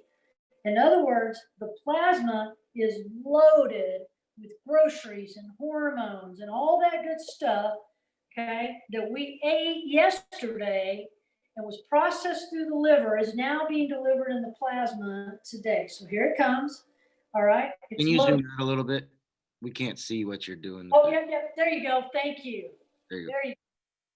All right. So this is blood hydrostatic pressure. Okay. Now the tissue is hungry. So this is tissue osmotic pressure. All right. So here's my high pressure. Here's my low pressure. All right. The capillary wall is single-celled squamous, okay? Very thin. Now, I have students look at their shoes, especially if they have shoelaces. These squamous cells are held together with what's called desmosomes. All right? Notice, what do you notice between the desmosome? What do you notice? There's space. So as the plasma comes through the capillary, it pours and oozes out of the capillary. And of course, plasma is feeding the cells. It's being pulled out. All right, is everybody okay with that? Pretty simple. All right, now here's a neat little thing to show. And this is in the module, you'll see I've got these big, here it comes, okay? Now watch this. So in the blood, this is called plasma, yes? Then the plasma leaves the blood and becomes matrix or interstitial fluid, whichever term you prefer. But it's the same fluid. It's just a different location. Okay, then watch this. This matrix now with loaded coming in here moves into the cell. Well, students already know this. What's cell fluid called? Cytoplasm or cytosol, right? Okay, so watch this. So plasma becomes matrix, becomes cytoplasm. This is going to blow your students' mind. Here's why. They're like, I thought just cytoplasm was cytoplasm. It's just cell fluid. I said, but it's not stagnant. So it's like you're standing on the beach and you're the cell and the wave comes in and it bathes your feet and ankles and then it pulls away. That's the same thing that's going on here. So as plasma fully loaded with groceries enters the matrix, becomes cytoplasm, well, the cell has to get rid of cytoplasm. So if you've got new cytoplasm moving in, you have to have fluid moving back out because why? The cell will blow up. It'll lysis. So as this new fluid comes in, becoming cytoplasm, again, loaded with groceries, well, then fluid has to move out of the cells. What's it carrying? Waste products. Okay, so this guy is getting fed. Okay, this is a feed over here. Again, this is cytoplasm. This blows students' mind that the cytoplasm continually changes over. So then the cytoplasm loaded with waste moves out, becomes matrix. Everybody following? And then, of course, the pressure is going to change.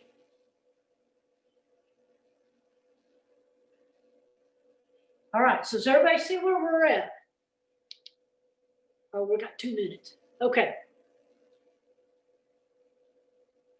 All right, so let me go through it again. Okay, so here's the thing, especially in nursing, okay? This drives, one of the things you have to understand in medicine, of course, is fluid shift, right?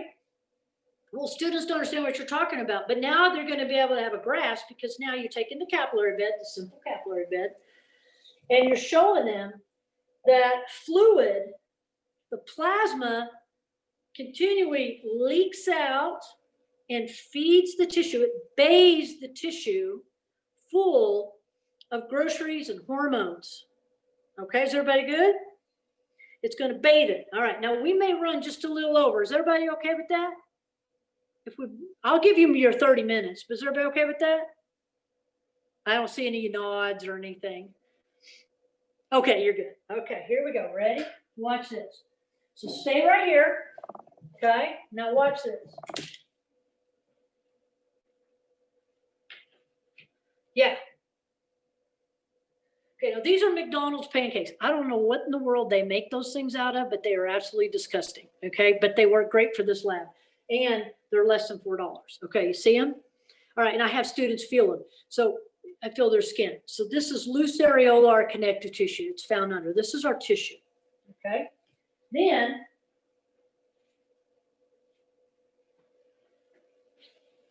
here's plasma. Do y'all see the plasma? Look how beautiful that is. Isn't that pretty? Okay, now listen. All I did was make the plasma out of a little syrup and hot water. Okay, but tell the students it's plasma, and it'll even be warm, and I let them feel it, and they're like, it's real plasma? And I'm like, it is. And look how beautiful this diet is of this person. Okay, all right, now watch this. This plasma is going to feed our tissue. So here we go. So this is my blood hydrostatic pressure. We're going to ooze out to my tissue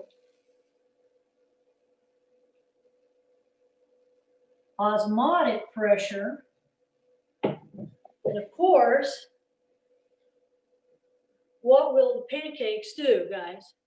They'll suck in that nutritious plasma that I just fed them. And it's crazy when you do this, you have to have a set for every class, but they get huge. They start out by like this and they just keep growing, okay? All right, so yep, you're already sucking it up here. All right, so now I bathe the tissue. Okay, so fluid moved in and fluid moved out. Do you see how the extra fluid is right there?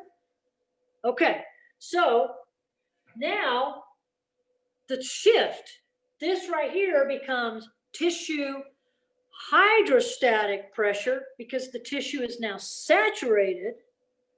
The blood is now blood osmotic pressure, and it's going to pull that dirty matrix out. So I'm going to use a paper towel. So here we go. I'm going to roll it up. This is going to be the post capillary side. Now watch, because this is super fast. Okay. All right, ready? Watch this. Here it goes.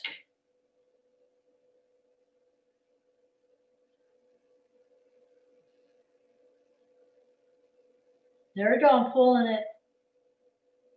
Okay, I exaggerated. It's not super fast, is it? Yeah. So the venous return is not very fast. Now, there's still fluid left over.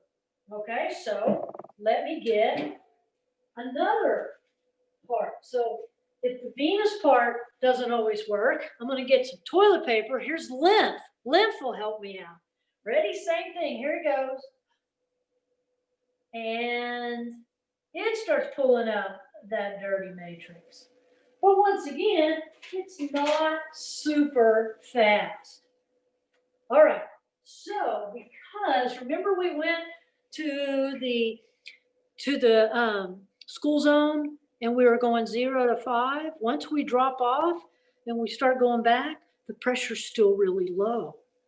Okay. All right. So we'll move this guy out of the way. I'll come back and show you some more stuff about it. Okay, ready? Watch this. Little loose plasma there. Okay, so here we go. Look at the change. So now this becomes tissue hydrostatic pressure because all the dirty matrix that moved out of the cells after being fed.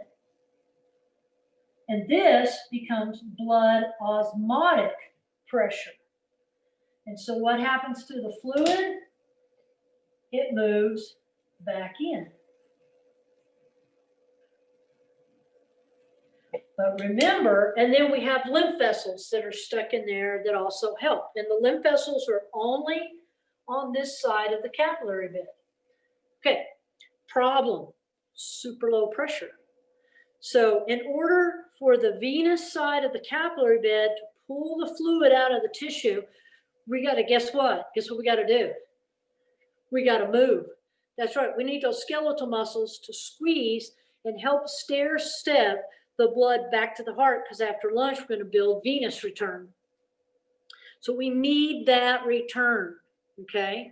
Yes, the diaphragm helps, capillary pull helps, but the skeletal muscle movement is so important to the cardiovascular system to help tissues pull the fluid out, that dirty fluid out of the tissue. So if you've ever been on a long plane ride or a car ride, and you've been sitting a long time and you get out and your socks are itching or the top end, you pull them back, you see that every line of that elastic or just around is bedded. It's because you were sitting and because you weren't moving, the fluid started to accumulate in your tissue and you're normal and healthy.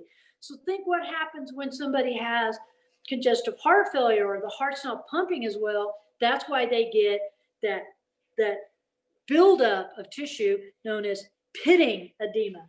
And so we know pitting edema because we're not, see, look at these guys grow. Look at this, the pitting edema. What happens is I push down and boom, there's pitting edema. Yeah, because why?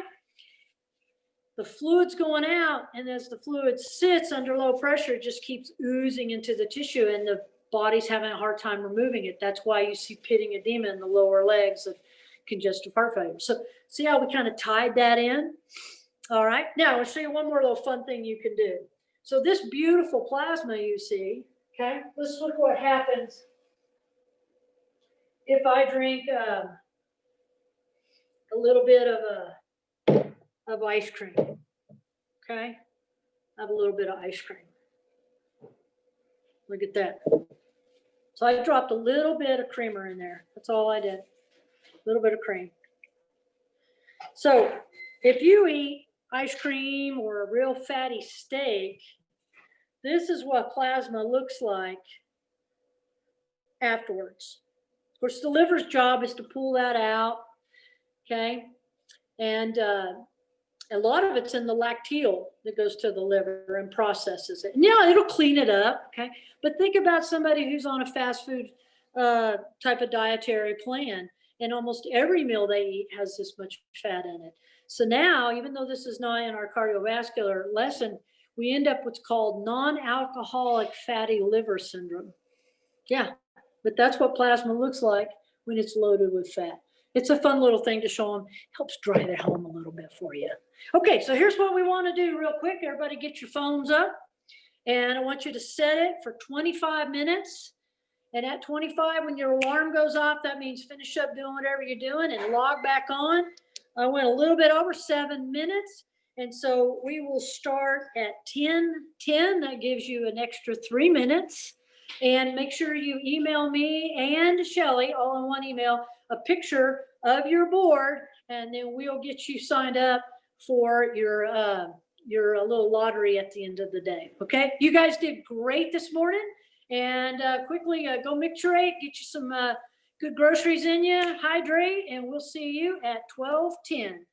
Talk to you later. Great job.